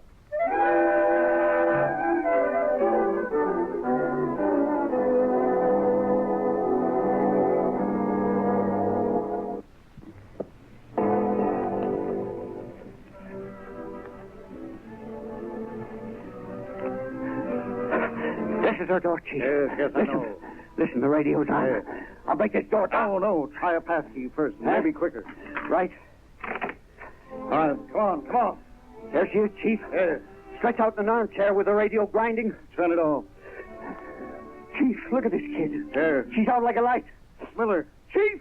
Chief, this cat! Miller, Miss Miller. Hello. Oh, please, Miss Miller, answer me. Did you take that capsule? What on earth? What capsule? The one you got from Devine's nurse. Yeah. Oh, that. Yeah. No. What? Well, it turned out I didn't need anything to make me sleep. Oh. You see, I turned on that night owl radio program and dozed right off in this armchair listening to it. Say, what's gotten into you? What? Do you still have that capsule? Well, yes. What's wrong? That sleeping medicine is deadly poison, intended to kill Vanny Devine. What? No, wait a minute. Don't No, faint. I won't taste. But why did that nurse give it to me for? She didn't know, of course. Now, take it easy, Yeah, Miss Miller. yeah. Now, Harrington, Yeah. back to Vanny Devine. They'll try to get him some other way.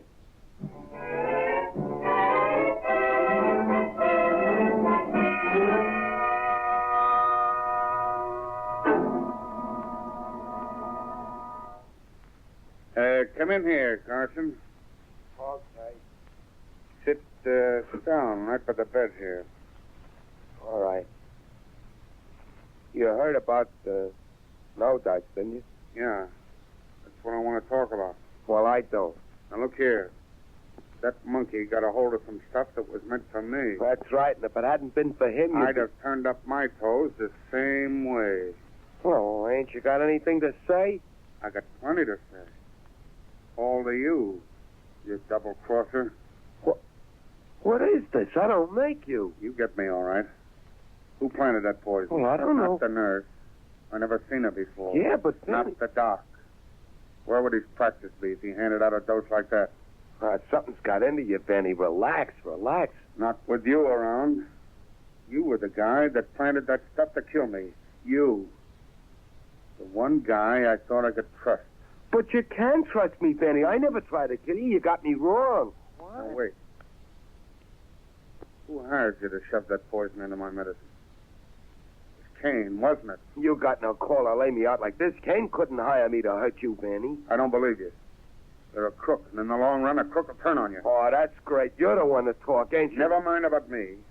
I can take care of myself so far as you're concerned. Then you better start doing it. After a deal like this, nobody'd blame me if I did go to work for Kane. Oh. So it's out in the open now. Yeah, you're bound to be wrong about me. Nothing else will do. Yeah, that's gratitude. So long, big shot. Now, wait a minute. Huh? What now? Don't you want to shake before you go? What for? Well, it's just from now on, I got to go at single duke. For myself. Might as well make a clean break here. If we're going to split, let's split even. Run over and shake hands. There. Hey, let go of my hand. Not this morning, you chitter. What do you got there? Benny, be careful. A knife. Benny. From under my pillow. Benny, You open it.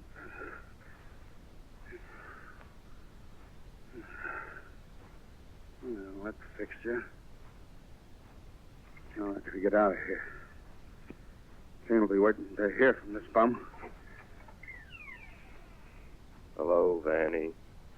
Kane. Come on in, Doc.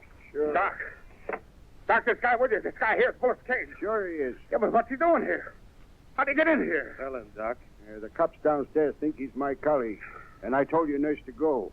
Now, listen, fellas. I'll be reasonable. I'll treat you, right? Thanks. Hey, look here. What? It's little Monk Garson. Huh? Somebody ruined him with a knife. Oh. That gives me a good idea. You shouldn't have sent him here, Bullis. Me? I didn't have anything to do with Garson. He was your boy. And a lot of good it did him. This was a dumb play, Vanny. You killed the one guy in the world that was loyal to you. I thought he was your boy. Nah. Doc, give me that pillow. Here you are. There's two of us to one. Hey, Hold it down on the bed. That's good, Johnny. Keep him from yelling. Yeah, I got you. Now listen, Vanny. I see you got a knife there. Now you got your choice. The doc here will operate on you, or you can drink one of them capsules he made up. Which will it be? Take the pillow off. Let him talk. Yeah, right. I'll take the cap. All right. Give him room. Now, Vanny, we're going to let you drink this stuff and take you out nice and easy. But one holler and you get carved, understand? Yeah. Pour the water, Johnny. Right. Drink it, Vanny. Give me it. Here it is. He threw the water in my face. Grab him. Back on the bed, Vanny. All right. You wouldn't be nice. So we won't be nice either. Give me that knife. Hold his arm, Johnny. Hey, what's going on here? Put that knife down, you. Listen, I'm not there. Hey, you hurt me or do I have to shoot you? Chief, come in there, quick. I see. Back against the wall, both you men. Devine, stay where you are. Brophy, send for a squad car. We're taking these three to headquarters.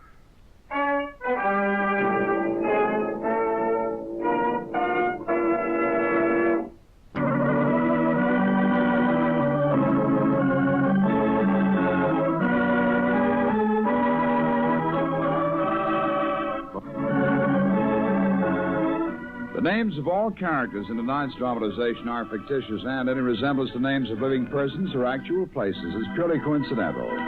Our stars were Jay Jostin in the title role, Len Doyle as Harrington, and Vicky Vola as Miss Miller, with music by Charles Paul. The program was produced and directed by Edward A. Byron and written by Robert J. Shaw. Mr. District Attorney was originated by Phillips H. Lord. And remember, Sal Hepatica for the smile of health, Vitalis for well-groomed hair. Sal Hepatica, Vitalis. Fred Utel speaking for Bristol Myers, who invites you to tune in again next week for Mr. District Attorney.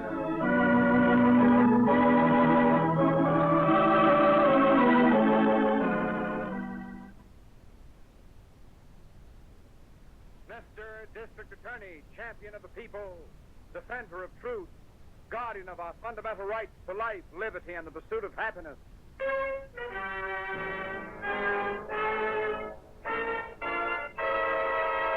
Mr. District Attorney is brought to you by Vitalis, Vitalis. Vitalis, the famous preparation that keeps your hair well-groomed. And used with the speedy 60-second workout, helps you to keep your hair.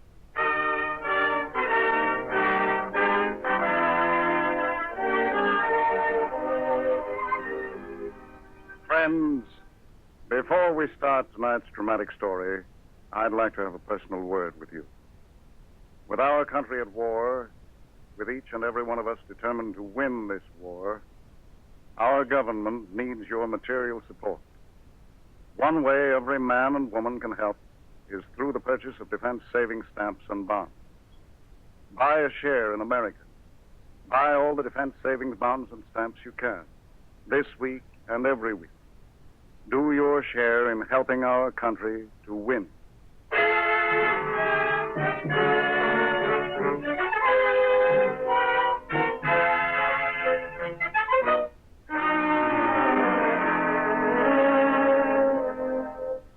Our story tonight begins in the vaulted, echoing galleries of the City Museum in your District Attorney's city. It is shortly past midnight, and in the lofty Egyptian hall, a single light high on the ceiling casts eerie patterns of black shadow. Suddenly, a phone rings on the desk of the night watchman. Rings and shatters the silence of this modern tomb of ancient art.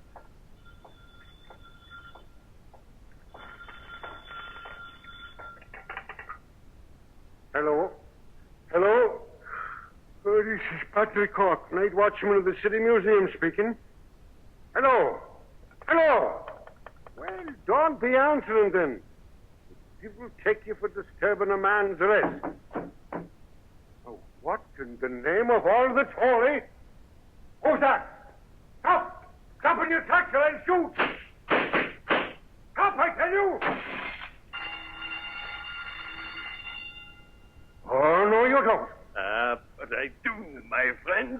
Oh. Oh. Oh.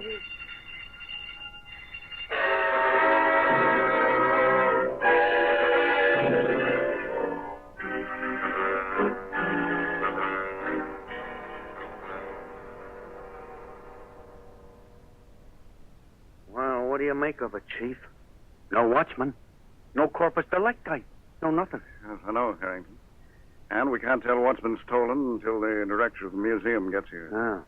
Meanwhile, I want you to search this section of the museum. Yeah, okay, Chief. Okay, I'll take a look around. But the boys from the precinct figure it was probably just some kids got locked in after closing time. Well, that wouldn't account for the disappearance of the night watchman. That's right. And those bloodstains there. And the telephone the police found off the hook. Mm-hmm. Now, they all seem to indicate he never left the building. No. Yeah, what did you find out about that phone call, Well, Chief? Miss Miller is checking with the telephone company now. But meanwhile, we've got to locate that night watchman. Yeah, or what's left of him. Yes, look in the Egyptian room first, Harrington. That's where the night watchman's desk is. Yeah, okay. Hey. Hey, Chief, here comes somebody. Where? Oh, yeah. Oh, that's probably Anderson, director of the museum. Oh, yeah, okay, Chief. If that night watchman's here, I'll find him, dead or alive. Right. How do you do, sir? How do you do? I'm Cornwell Anderson, director of this museum. I'm the district attorney, Mr. Anderson. Oh, how do you do? Exactly what happened here tonight? That's what I'm hoping you can tell me. Well, Patrick Cork, the night watchman, a devoted and trusted guard of long service. I think he could tell... He's vanished. Vanished? Yes. But how? We don't know. But tell me, is there anything in this section of the museum that might easily be sold? Oh, my dear sir, the museum is full of priceless relics. Well, yes, of course. But do you know of any particular item that might be marketable? My word, so you think... Well, yes, now that you mention it, yes. Right in the next room, a real collector's prize. Our latest and proudest acquisition. Yes, what is it? A priceless miniature, a Holbein.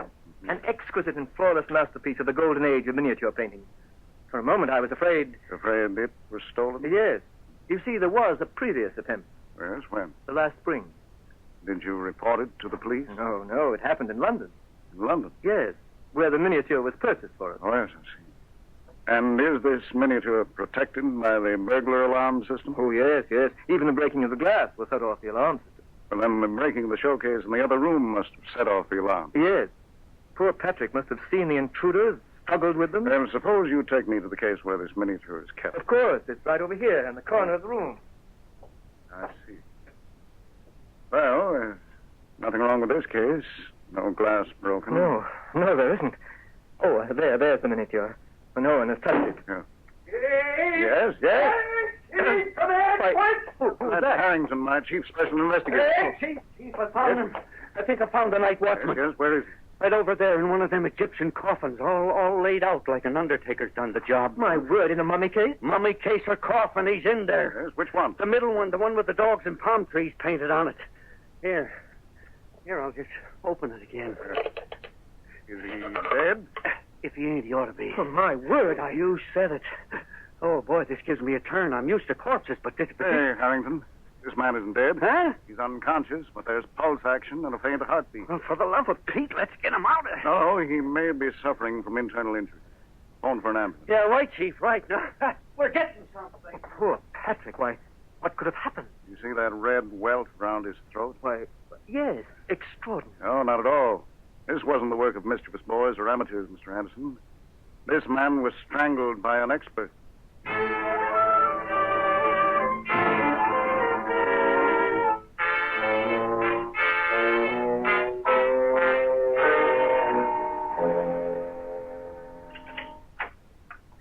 Well, Chief, it certainly looks like this museum robbery was planned by some very clever crooks. Yes, extremely clever, Miss Williams.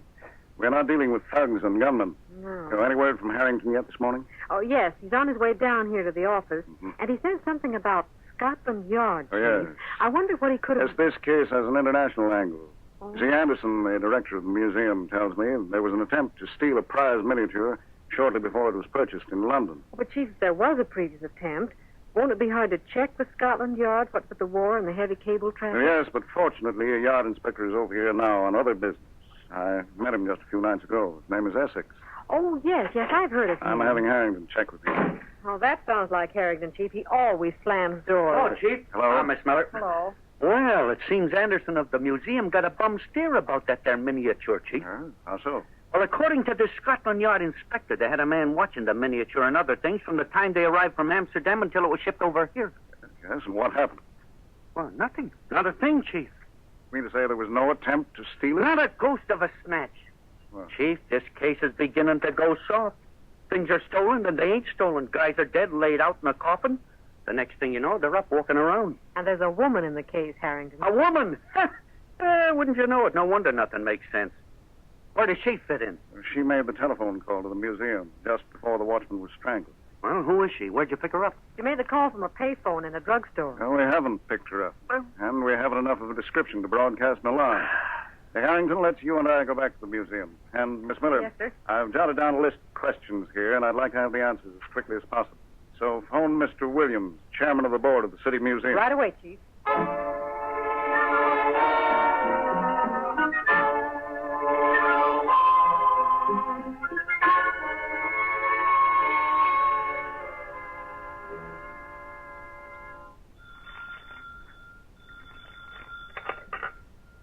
Hello. Oui, this is Pierre Jolet. Oh, oui. It was unfortunate. Well, we must wait. Oh, but no. The museum will be guarded extra well in the night. What? Today is this afternoon? But c'est impossible. Does not matter if you are pressed for the money. But, monsieur, I tell you. Oh, mais oui. This is very clever. They would not expect such a move. You have missed your calling, monsieur. Yeah. Who is it? Be quiet, Yvonne, un moment. It is only my confederate, monsieur. And your plan is good. And I shall not fail this time. I'll be at your home this afternoon and have the money ready. Au revoir, monsieur. Yvonne, how many times must I tell you? Pierre, you are not going to try again. The police will not be expecting it. But last night you almost killed a man. Many times I have almost killed Yvonne, but never yet. You think you are so very smart. But one day you will hold the silken cord a moment too long, and someone will die. The use of the silken garrote is a fine art, ma chérie. I am master of that art. Even so, why can we not wait? The radio and the newspapers report it will sleet and snow this afternoon. The museum will be deserted. By tonight, we will have the money. I do not like this. You must do your part this one more time.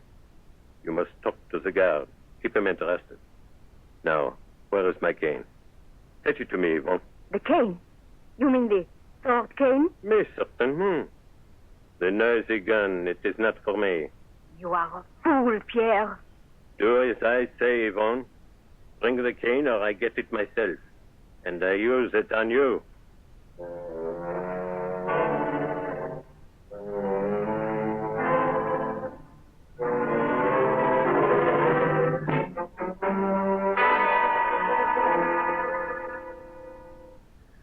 Boy, this here museum's nearly as creepy by daylight as it was last night, Chief.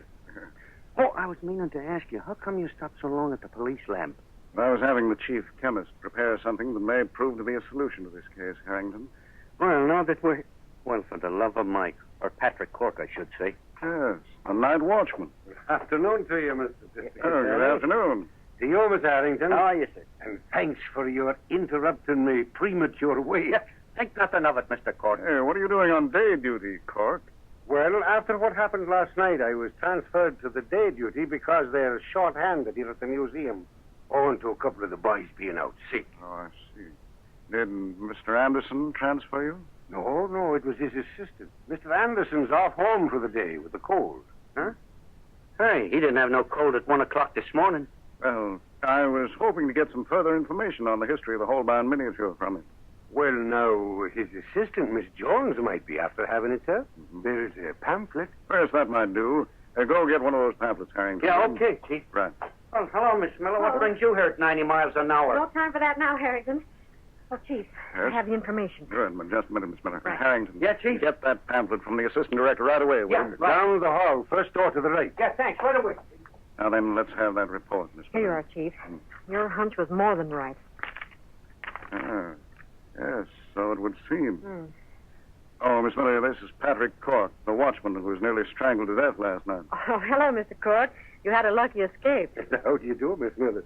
Sure, and as thankful I am to be alive this day. I should say. Well, Chief, what do you make of the report? Ah, it's pretty much what I'd expected to have confirmed.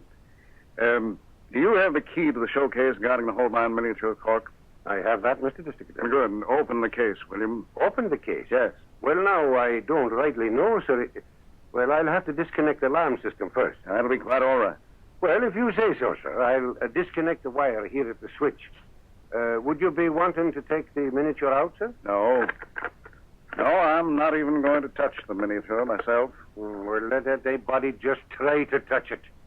I'm itching to get my hands on the devil that came close to choking me to death. Oh, just a minute, Cork. And now get this straight. If anyone tries to steal this miniature, don't raise a hand to stop them. Now remember, don't try to stop them.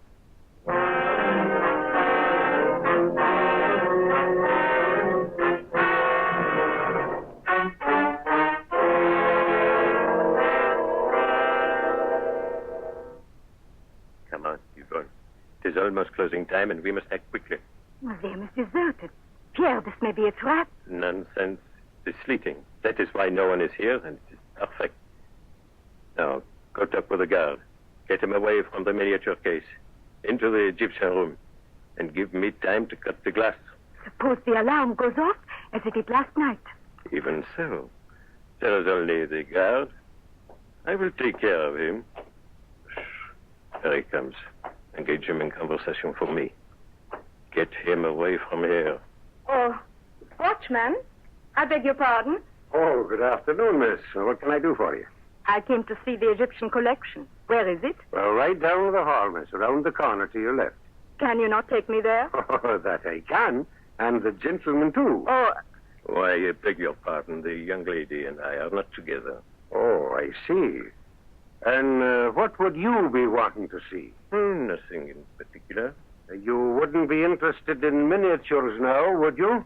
please, monsieur, take me to the Egyptian room. Well, I can't now. Speak up, man. Let me hear your voice again.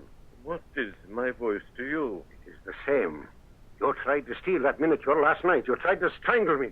You come along with me. Pierre, the old man has recognized you. Yes, so he has. That I have, all right. Now, come along. Not now.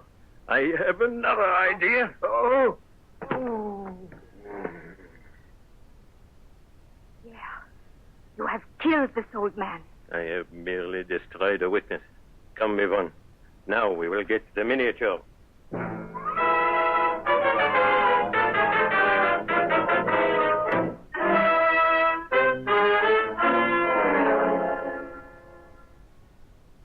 Well, Patrick Cork has ignored your district attorney's warning. We'll learn the outcome and hear the surprising developments of this case in just a moment. But first, men, I think you'll agree that the quick way to succeed in your business is to look successful. For as you know, men who look successful, men who are well-groomed and confident, get attention mighty fast. And Vitalis helps you to look successful, helps you to look like a winner so that you're always ready when opportunity comes your way. Because Vitalis gives you good-looking, well-groomed hair. You see, Vitalis makes your hair obey your comb, makes it lie smoothly and smartly in place, and makes it stay in place all day long, all evening, but with none of that offensive, gooey, patent leather shine you see on some men's hair. Instead, Vitalis gives your hair a natural look, a really well-groomed look. So men use Vitalis And have the kind of handsome hair that helps you register a winning impression in your business contacts and in your social contacts, too. Use Vitalis and have the kind of good-looking hair that helps win you the respect of men and the admiration of women. Why don't you get a bottle of Vitalis the next time you're in a drugstore?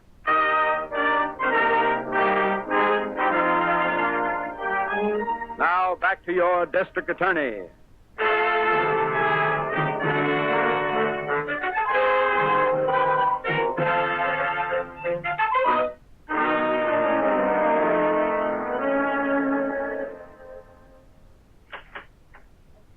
Sergeant Goshen of the 4th Precinct is on the phone. He's calling from the museum. That's all right. I'll take it here. Hey, I'll bet you the trap's sprung, Chief. Hello? Worse than that, Harrington. Hello, Sergeant.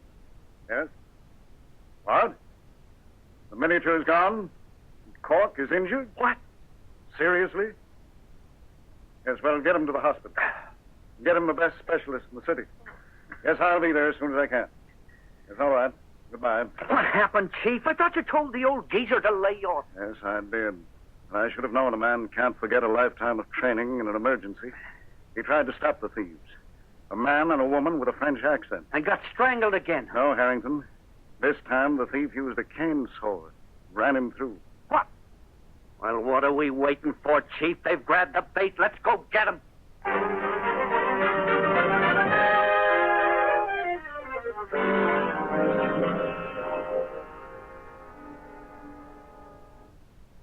Come into the study, sir.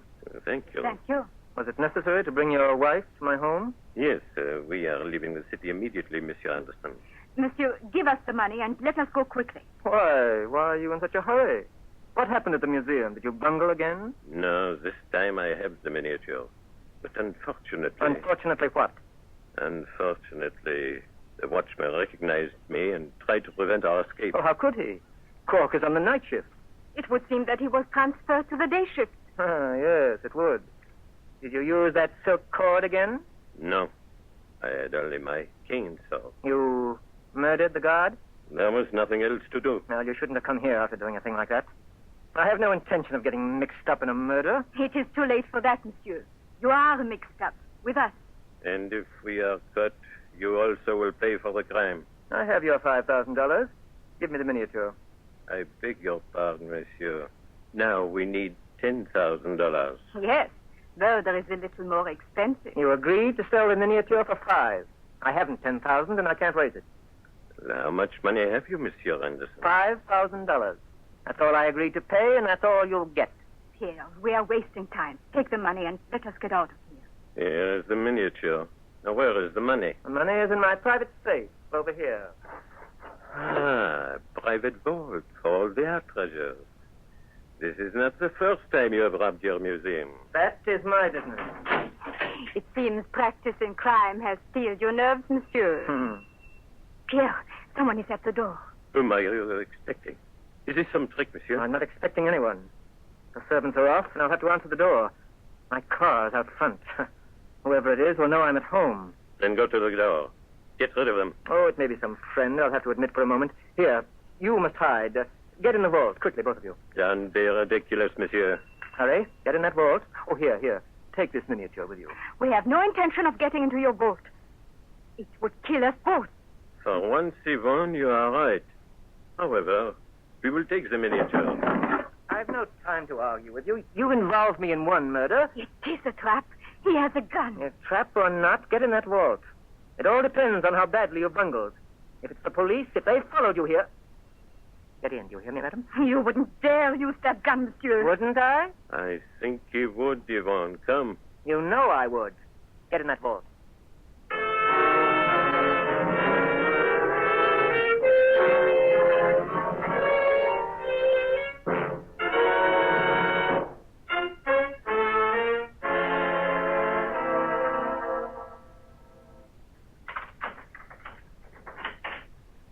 Good afternoon, Mr. Anderson. Mr. District Attorney. Yes. And my secretary and assistant, Miss Miller. How do you do, Mr. Anderson? How do you do? You mind if we come in? The snow is rather wet. Oh, of course. Thank you. I suppose you're here for some more information about the Holbein miniature. The miniature has been stolen, Mr. Anderson. What? Why, how did it happen? Have the police any clues? Oh, yes. Yes, there were quite a number of clues. Oh, I see you have a nice fire going in your study. Suppose we talk in there. Oh, yes, of course. This is terrible. I want to help in every way I can. Oh, Mr. Anderson, you're so pale. Are you sure your cold hasn't turned to grip? No, I don't think so. Perhaps you'd like a drink. I know this must be very upsetting for you. Oh, yes, I believe I will. Oh, will you join me? The whiskey is right here. Or rye, if you prefer. Some soda? Thank you. But if you don't mind, I'll have a plain glass of water. Oh, yes, of course. Well, that'll be enough water, thank you. Oh, Excuse me. I've spilled the water all over your hands. Quite all right, no harm. Chief, you're right. Look at Mr. Anderson's hands. What about my hands? Look at them, Anderson. Why, they're turning purple. He's had the miniature in his hands, Chief. It must be somewhere in this house. What's the meaning of it? What are you talking about? How dare you insinuate? Save your indignation, Anderson. Where is the man with the French accent and his woman accomplice? Oh, I don't know. I know nothing about them. We'll get them. The guard described them. Well, then catch them. Why come here and accuse me? Your telltale hand. You've had the miniature in your hands. That's a lie. This purple in my hands means nothing. It isn't proof of anything. Sufficient proof to place you under arrest, Mr. Anderson. Arrest? You're going to arrest me? Yes. And on the basis of evidence I already have, I'll get a warrant to search this house for the miniature. You can't. You have no right. A perfectly legal right. Well, will you come with us of your own free will? Or must I call in my special investigator and have him handcuffed? Handcuffed? Oh, no. I'm not going, and you won't take me. Chief, he's carrying a gun. Yes, so I see. You'd better hand over that gun, Anderson. It's rather late in life for you to start making murder your business. Don't make me kill you. I'm getting away, that's all. Now, don't follow me. I'm going to get away. You wait. Oh, no! All right, Harrington, not too rough with him. I'm trying to be as gentle as I can. Boy, did I have a time getting in the back way. But I didn't do it. I didn't tell him to kill poor old Cork. I'm not to blame. You're a pretty cold-blooded man, Mr. Anderson. But a judge and jury will decide that. And I think I know how they'll decide. Well, Harrington, just as soon as you've got the handcuffs on him, come over here to this vault. I think that's where we'll find Mr. Anderson's two companions in crime.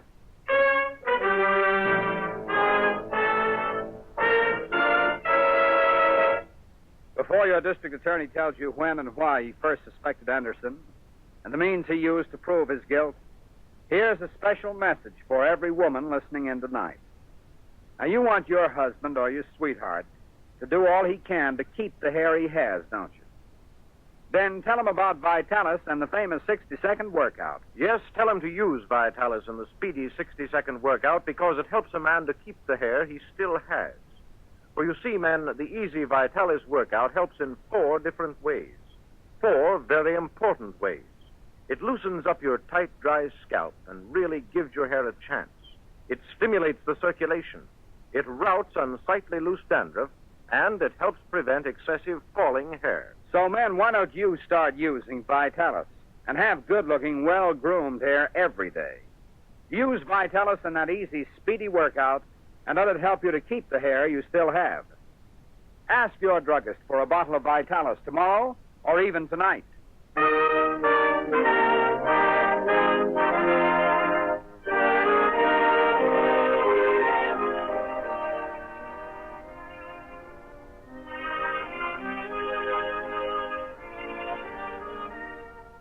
And now, here is your district attorney.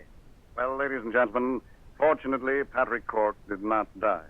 But Anderson, Pierre, and Yvonne were tried, convicted, and received long prison sentences for their crimes. Oh, Chief, I think it was grand you knew Pierre and Yvonne were in that safe. Well, muddy footprints leading to the vault gave me that clue. Oh, and Chief, hadn't you better tell our audience why you suspected Anderson? Yes. His one simple lie caused us to investigate him. We soon discovered other art treasures had vanished from the museum and had been unreported. We learned that the city trustees were investigating and had already given Anderson a notice of dismissal as of January 1st. That and a need of money prompted him to take one last desperate chance. Yeah, Chief, and the trap you set for him was something.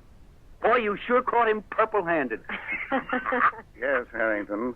And that was simply a matter of sprinkling the miniature with an almost invisible aniline powder dye, which causes the hands of anyone touching it to turn purple if they come in contact with water. What about next week, Chief?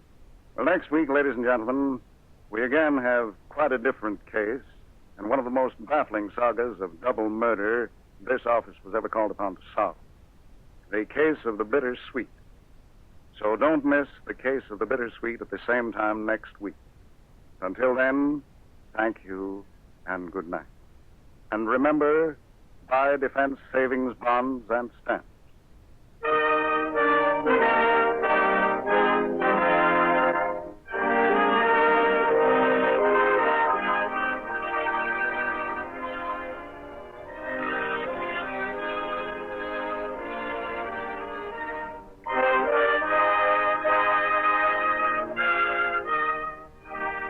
The names of all characters in tonight's dramatization are fictitious, and any resemblance to names of living persons or actual places is purely coincidental. Jay Johnston was featured in the title role, Glenn Doyle as Harrington, Vicky Vola as Miss Miller. The music was under the direction of Peter Van Steeden, and the author was Jerry McGill. Mr. District Attorney is brought to you by the Bristol-Myers Company, makers of Vitalis, the largest selling preparation of its kind for keeping your hair well groomed. Just think of the word vital and add I-S. Vitalis. Vitalis for your hair. This is the Red Network of the National Broadcasting Company. Mr. District Attorney, champion of the people, defender of truth, guardian of our fundamental rights to life, liberty, and the pursuit of happiness.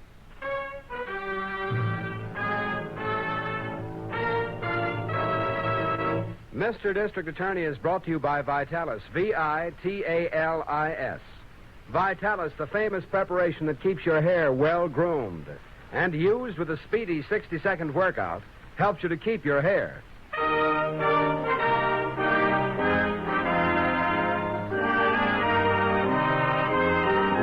And it shall be the duty of the district attorney not only to prosecute to the limit of the law all persons accused of crimes perpetrated within this county, but to defend with equal vigor the rights and privileges of all its citizens.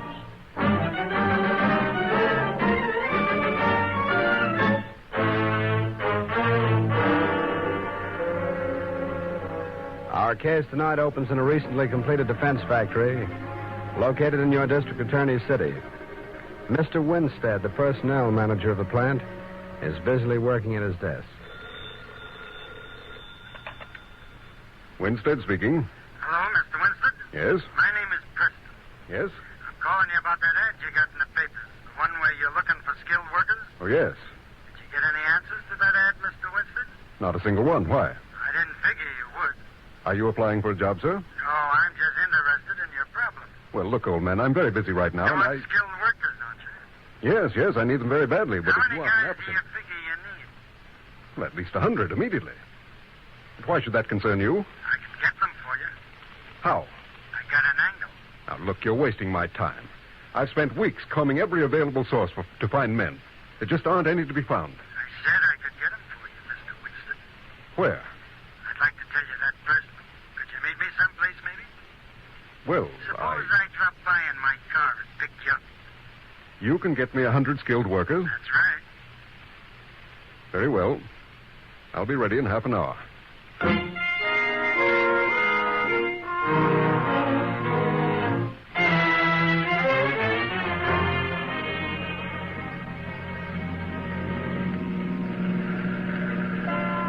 Where are we going, Mr. Preston? Oh, we'll just ride around a little. I can't spend much time with you. Well, this shouldn't take long, Mr. Winstead. You say you can get me 100 skilled workers. Is that all you need? No, I can use as many as you find. We're working on a very important government war contract. Uh-huh. It's being delayed by lack of manpower. I've got to get men. Well, I'm the guy that can do it for you. Oh? Yeah, I got an angle.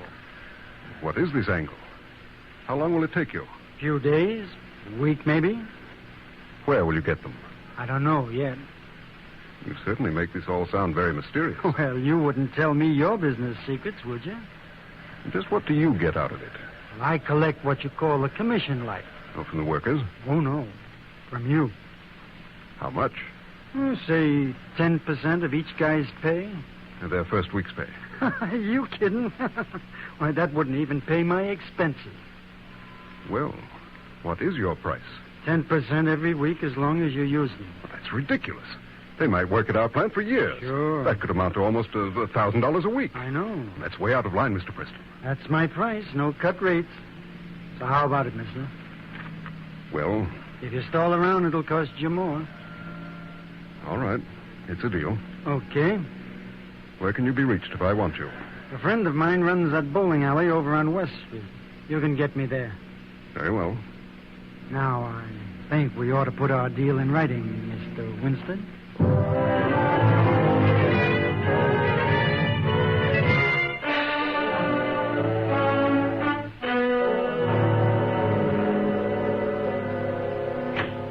Did you send for me, Chief? Yes, come in, Harrington. Right. Let me have that letter on my desk there, Miss Meadows, please. This one, Chief? Yes, that's it. What's up, Chief? I just received this letter from District Attorney Sanford. Sanford, West County? That's right. This is rather important information he's passed on to me. Yeah? I want you to hear it, both of you. Yes, sir. All right, okay. Dear D.A., I want to report a condition that has arisen up here in West County and is likely to spread down into your county as well. Huh? Due to the war, we've had a rapid expansion of defense industries. Many new factories have been opened up here. We welcome such effort, of course, but this welcome is tempered somewhat by a rapidly rising menace which is undoing all the good the expansion has brought. And this menace is labor pirating. Pirating? What's that? Yes, Harrington. And he goes on to explain. Labor pirating is the act of enticing workers from one plant to another by any and all available means. Oh. Of course, the real evil resulting from this pirating is that it slows up vital war production. Gosh. There's an acute shortage of skilled workers of nearly all kinds, so it's difficult indeed to replace those who are taken from one job to another. Oh, is that a scurvy racket?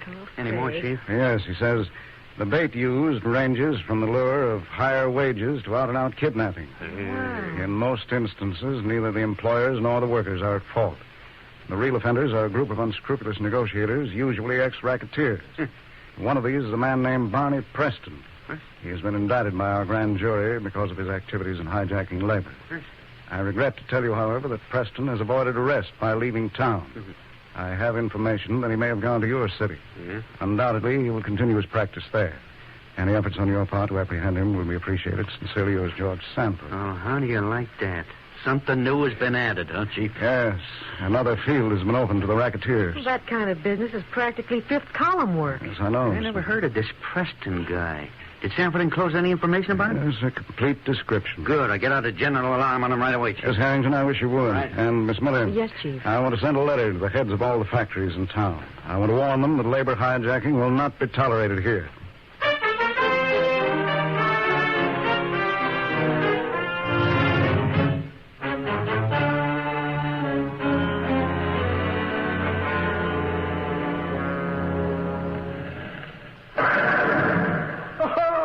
Nice one, Eddie. Gives you a spare. Yeah. Well, how's the bowling going, fellas? Oh, hello, Mr. Monroe. Hi. I'm sorry I can't use that other alley. We're short of pinboys tonight. Oh, that's okay. We can do enough damage to one alley. Right, Eddie? Sure. How's everything over at the factory? The same as usual. Well, you boys better make it while you can, I guess. What do you mean? Well, I really shouldn't tell you this, but you fellas been good customers of mine. Yeah? I guess it's only right you should know. About what?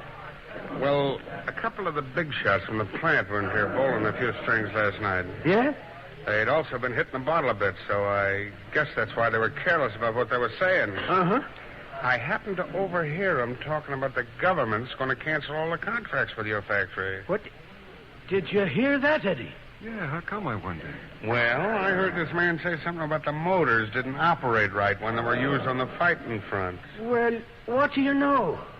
Did they say the factory was going to shut down or something, Mr. Monroe? Well, if they blow the contracts, what else can they do? Yeah, sure. Yeah. None of my business, but if I was you fellas, I'd start scampering around for another job. Yeah, you're right. By the way, I just happened to hear about a plant that's looking for men right now. Yeah, where? You did? Yeah, it's a new factory just opened up on the other side of town.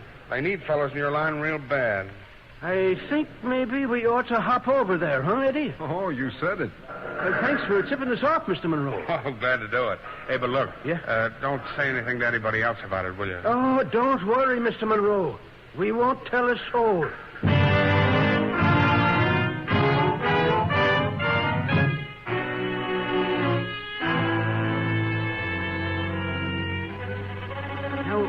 The way I got it was this, see? The government's canceled the contracts, and the plant closes down next week. Sure. I heard it from one of the managers.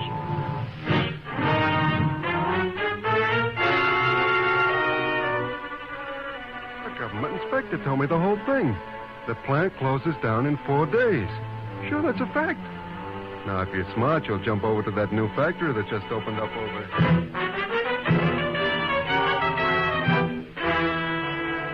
Look, I seen the letter on the boss desk. Came right from Washington. Yeah, they got orders to close the plant tomorrow.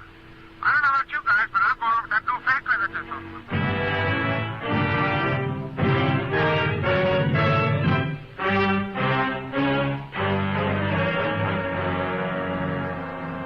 And how many men did you say you've lost in the past few days, Mr. Lewis? Over 100, Mr. District Attorney. And they're still leaving. It's serious. War orders are being held up. That's why I came here to see you this afternoon. Well, did you tell him there was no truth to the rumor? Well, yes, of course. But the story has been magnified so by now that there just doesn't seem to be any way of stopping it. Well, a published statement of denial from the government ought to take care of that. I'll arrange for you at once, sir. Well, that would help. But it still doesn't get back the men I've lost. No, I'm not. Hey, look, Mr. Lewis, have you checked up on where these guys of yours have found new jobs? Yes. Most of them have gone over to that new factory on the north side. Are you sure of that? Yes. They're doing important work, too, of course. War orders, but so are we. They've got no right to hire my men away from me. Yeah, Chief, I guess that guy's in town, all right. Yes, I'm afraid he is. Who's that? There's a man named Preston. Oh. He's a racketeer who specializes in hijacking labor. Say, tell me, Mr. Lewis, do you know why your men left? Is this new plant paying higher wages? No, they're not. I'm sure of that. We're both paying union scale, and my men were getting plenty of overtime. I see. I've already spoken to Mr. Winstead over there. He's the personnel manager. Winstead. I asked him to explain the coincidences that made so many of my employees go to his place for work. What did he say to that? He just denied any knowledge of conspiracy. I suppose I talked to him. Yeah, his number is Maine 2800. All right, thank you. Yes? Miss Miller, would you get me Maine 2800, please? Yes, sir, right away. I want to talk to a Mr. Winstead. Right, Chief. Have you any idea how this rumor started, Mr. Lewis? No, I haven't been able to trace it at all. It sure don't take much to make them spread, does it? I should say not. All right, I'll take it. Yes? I have Mr. Winstead for you, Chief. Oh, fine. Put him on. Go ahead, please. Hello? Hello, Mr. Winstead. This is the district attorney. Oh, yes. How are you, sir? I'm fine, thank you. What's on your mind? Well, I have Mr. Lewis, the president of Amalgamated, here in my office. Yes? We're trying to track down the source of this rumor that's robbed him of some of his best workmen. Oh, I see. I understand that most of his employees have gone to work for you. Is that correct, sir? Well, I guess we have hired some of his former employees. Well, why did they select your plant? No, I don't know, Mr. District Attorney. The reason I ask is that we believe there's a man named Preston behind all this. He specializes in hijacking labor. I wondered if he'd been to see you. Why, no. I see. Well, thank you very much, Mr. Winstead. I may call you again if anything develops. You see, a serious offense has been committed against Mr. Lewis's factory. I intend to prosecute whoever's at the bottom of it. Yes, of course. Well, good day, sir. Goodbye. Did you get anything out of him, Chief? Oh, nothing definite. But he did seem rather upset by my questioning. Yeah? I think I may call on Mr. Winstead. Huh? A good personal talk with him might accomplish a lot. Yeah. I'll see him the first thing in the morning.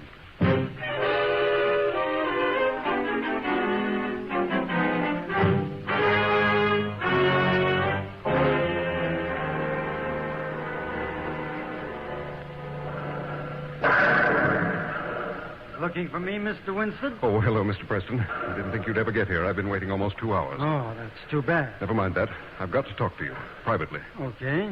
We'll use the office here in the back. Come on. Yes, thank you. Why didn't you try a little bowling while you were waiting? Well, I did, till I got too tired. Oh. We'll go in here. Yes, very well. Now, what did you want to see me about? Well, it really has to do with a misunderstanding. How's that?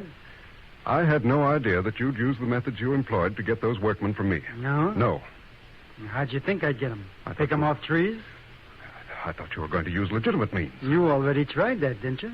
Yes, but... But what? Now, look, Preston, we need workmen badly. We've got a lot of government contracts, and they're important in winning the war. Yeah? But I know somehow you've been, What? well, stealing men from the amalgamated plant. Stealing? Their work is important, too. I don't know how you got those men to leave, but I'm against getting them your way, that's all. You're a little late with that idea, ain't you? Not necessarily. What do you mean? I'm doing the only thing a patriotic American can do. I'm sending those men back to their original jobs. You're what? I'm calling the deal off. That's what you think. Now, see here, Preston. I don't want to have any trouble with you. No? You see, I happen to know something about your background. Uh-huh. I learned that you make a specialty of hijacking labor. Where'd you find that out? The district attorney told me. Oh, now I get it. You're trying to wiggle out from under to keep your own nose clean. I'm merely trying to do the right thing, that's all. Look, Winstead, you made a deal with me. You're going through with it, see? I intend to do just that. I'm going to pay you the commission on 1 week's salary for those men. That's strictly for chickens. My payoff comes every week. That's impossible. Don't forget I've got a contract with you, my friend. The DA might like to see that. That contract is not binding if I don't keep the men. Now, look, sucker. I don't want to waste no more talk on you. The deal stands. Oh, no. I'm not going to let you blackmail me. I'll go to the district attorney and tell him everything. Wait a minute. You stay right here. Get out of my way. Stay here, I said. Put down that bowling pin. Sure, where do you want me to put it? No, don't. Well,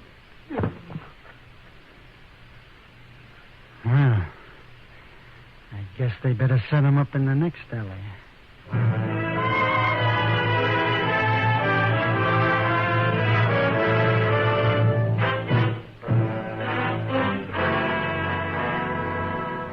This labor pirating situation is a very serious one for all of us because of the way it cuts down on war production. And now, with Winstead murdered, your district attorney's job becomes doubly difficult. Before we hear from him again, though, you know, men, in these busy days when so much depends on the work we turn out, it's very important to keep physically fit. And that's why we get as much outdoor exercise as we can. It's so good for our general health.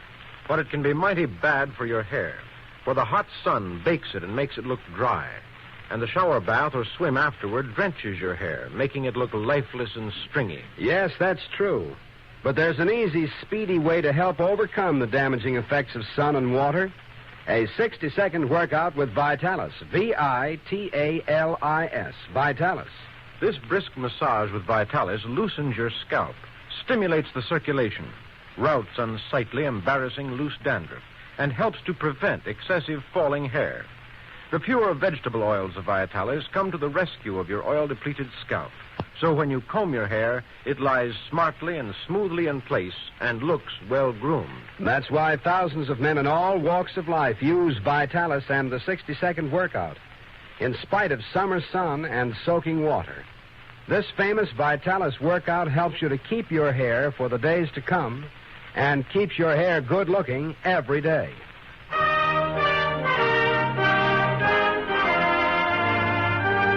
Now back to Mr. District Attorney.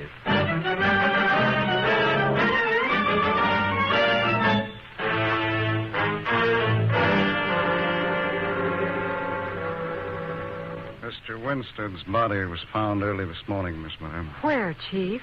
In a ditch beside a road on the outskirts of town. Well, how was he killed? Hit on the head with a blunt instrument. Oh, that's terrible. Yes. Were there any other clues? And the police are working on that now. Oh. The thing that bothers me is I might have prevented this if I'd gone to see him last night. Oh, I doubt that, Chief. I honestly do. Yeah. Where's Harrington? He went over to Winstead's factory to see what he could pick up. Chief, do you suppose this man Preston killed Winstead? That's quite likely he did, yes. Well, the police still haven't been able to find any trace of him. Oh, I know. Excuse me, Chief. Yes, come in, Harrington. Okay. How did you make out? Well, I picked up some very tantalizing information. Good or bad? Well, one thing is very good. You can make book now, Chief. That the killer was this Preston guy. Oh, really? Yeah, I got that from Winstead's secretary. Well, how did she know? Well, she didn't. It's what she told me that adds up to that. Yes, and what was it? Well, right after you called Winstead yesterday, he made another call. He dialed the number himself, but his secretary happened to overhear him ask for a Mr. Preston. I see. Well, Preston wasn't there, but he was expected. So Winston told whoever was on the other end of the line that he'd be right over. Then he grabbed his hat and hightailed it out. Well, does the secretary know what number he called, Harrington? No, she don't. There's no way of checking it either. I see what you mean by tantalizing information. We know everything but the whereabouts of the murderer and the location of his hideout. Yeah. Well, where do you go from there, Chief? Well, there's one thing we can try to trace to its source. What's that? The origination point of that rumor. We can be reasonably sure now that Preston started it. That might lead us to him. That's right, Chief. But how do you find that source? And I think Harrington can help us out there. Me? What do I do? Yes, I want you to go to Winstead's factory. Yeah? I'll arrange for you to get a job there. All right. And try to talk to every man who left Lewis's plant because of the rumor. Right. One of those men must know where that rumor started.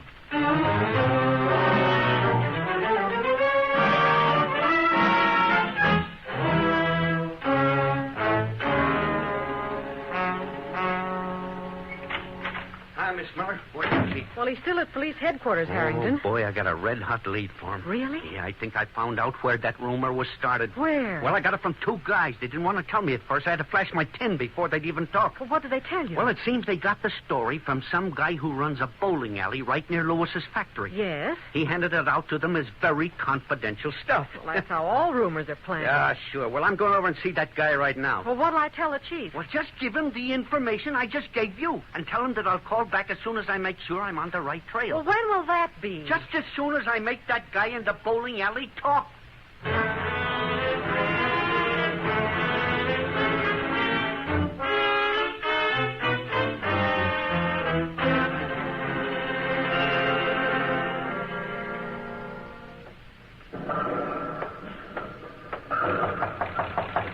in. Yes? Are you Mr. Monroe? Yes, that's right. Oh, good. My name's Harrington, District Attorney's Office.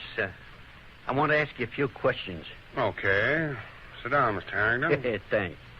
What seems to be the trouble? Well, I'm on a kind of a tough assignment. Yes? Yeah, I'm chasing a rumor.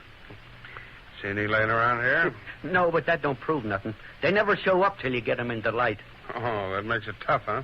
Yeah, well, not always. What made you look here? Well, I got information that this is the place where the particular rumor I'm chasing got started. Is that so? Yeah, as a matter of fact, Mr. Monroe, I understand that you were the guy who put it underway. What was this rumor? Well, it had to do with the factory across the street closing down. You spread that report, didn't you? No. No? I might have talked about it, but that was only because of what I'd heard some other guys say. Oh, but you did talk about it to men who were working in that plant. Well, sure. Yeah. They were good customers of mine. I didn't want to see them wind up on the limb. No. Monroe, did you ever hear of labor pirating? Well, suppose I ask you another question. Did you ever hear of a guy named Preston? Barney Preston? No. Don't know the answer to that one either. I'm doing very good this quiz game, am I? No, you ain't, but don't let that worry you, brother. I ain't got to the jackpot question yet. What's that? Well, it has to do with a guy named Winstead. His body was found in a ditch outside of town. Winstead? Yeah, he was doing business with Preston. Preston was hijacking labor. Mm-hmm. He was able to do that because of a rumor. Now, you started the rumor. Now, give me the answer to that one, wise guy.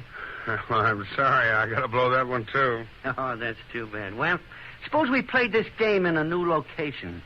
What do you mean? I'm going to take it down to headquarters. The DA will ask the questions from here on. Hi, Monroe. Who's this? My name's Harrington. Who are you? What's it to you? Your name wouldn't be Preston, would it? Why?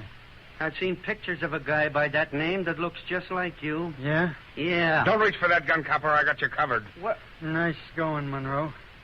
Who is this guy? Cop from the DA's office. Well.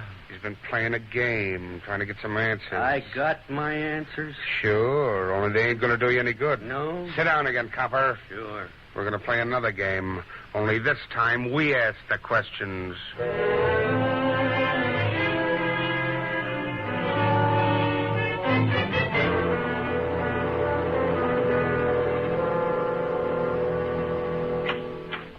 Is that you, Chief? Yes, Madam. Well, how'd you make out at headquarters? Oh, very well.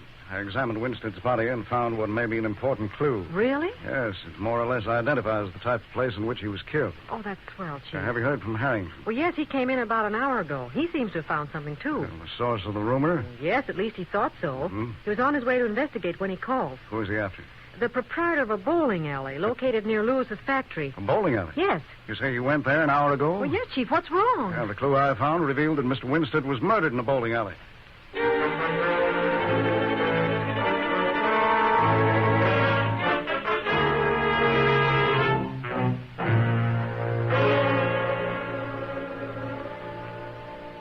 What do you want to jockey around with this guy for, Monroe? Let me knock him off now and get him out of here. No good.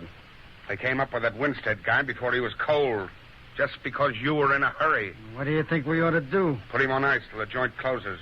Then you can put him away for keeps. Don't you guys know it's rude to talk about somebody when they're right in the room? Keep quiet, copper. You mean just because you tell me to? Shut up, I said. Oh.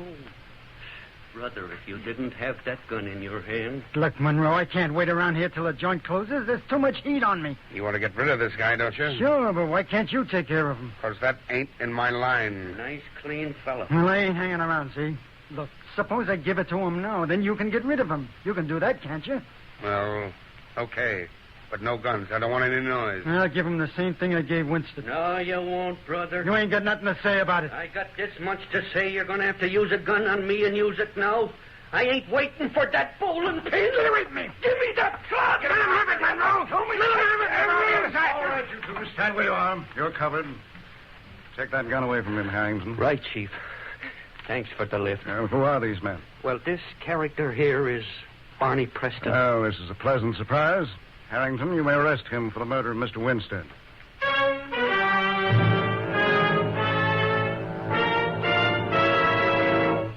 Of course, we know Preston murdered Mr. Winstead. But how can your district attorney be so certain of it? Well, we'll hear the unusual clue that gave him the solution of the case in just a moment. First, men, when you crawl out of bed these August mornings and your face feels hot and sticky, enjoy a quick, smooth shave with Ingram's. Yes, with Ingram's shaving cream. Because Ingram's lather is purposely made cool to make your face feel cool and keep it feeling cool for hours. But that's not all this cool lather of Ingram's does for you. It piles up on your face in great velvety billows.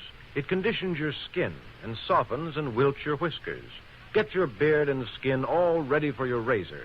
So with Ingram's shaving cream, you shave quickly. Yes, some men say that by using Ingram's, they cut minutes off their shaving time. Also, you shave smoothly and cleanly and look younger when you're finished.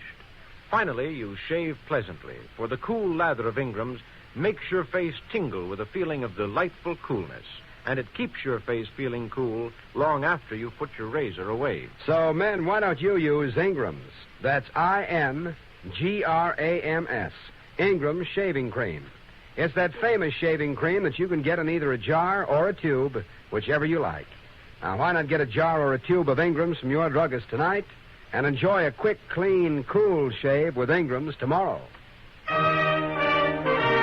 Now, here is your district attorney.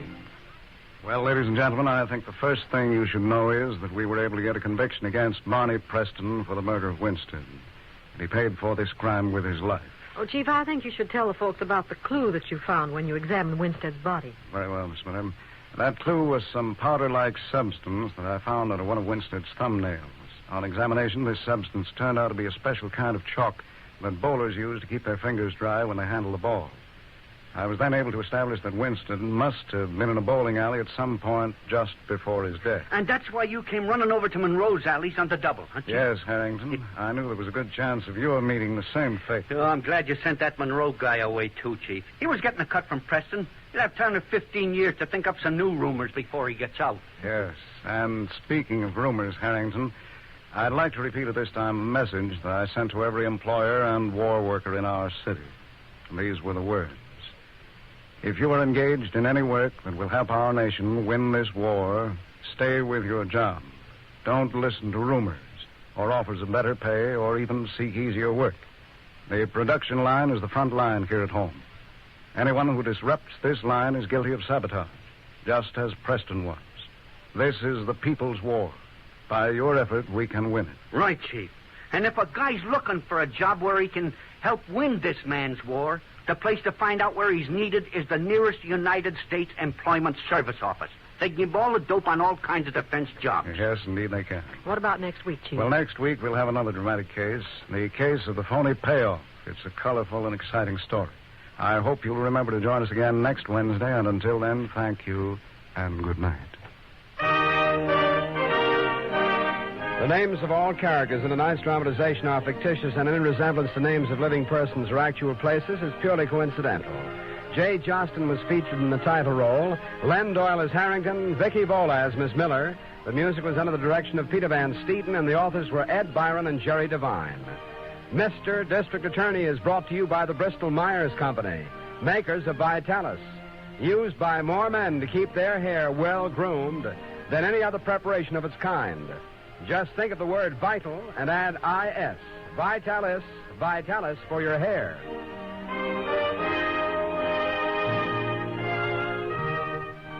Friends, the sponsors of Mr. District Attorney cordially invite you to hear radio's most popular modern songsters, Dinah Shore, in person, over another network every Friday night. Consult your local paper for time and station. Hear Dinah Shore next Friday. This program came to you from New York. This is the National Broadcasting.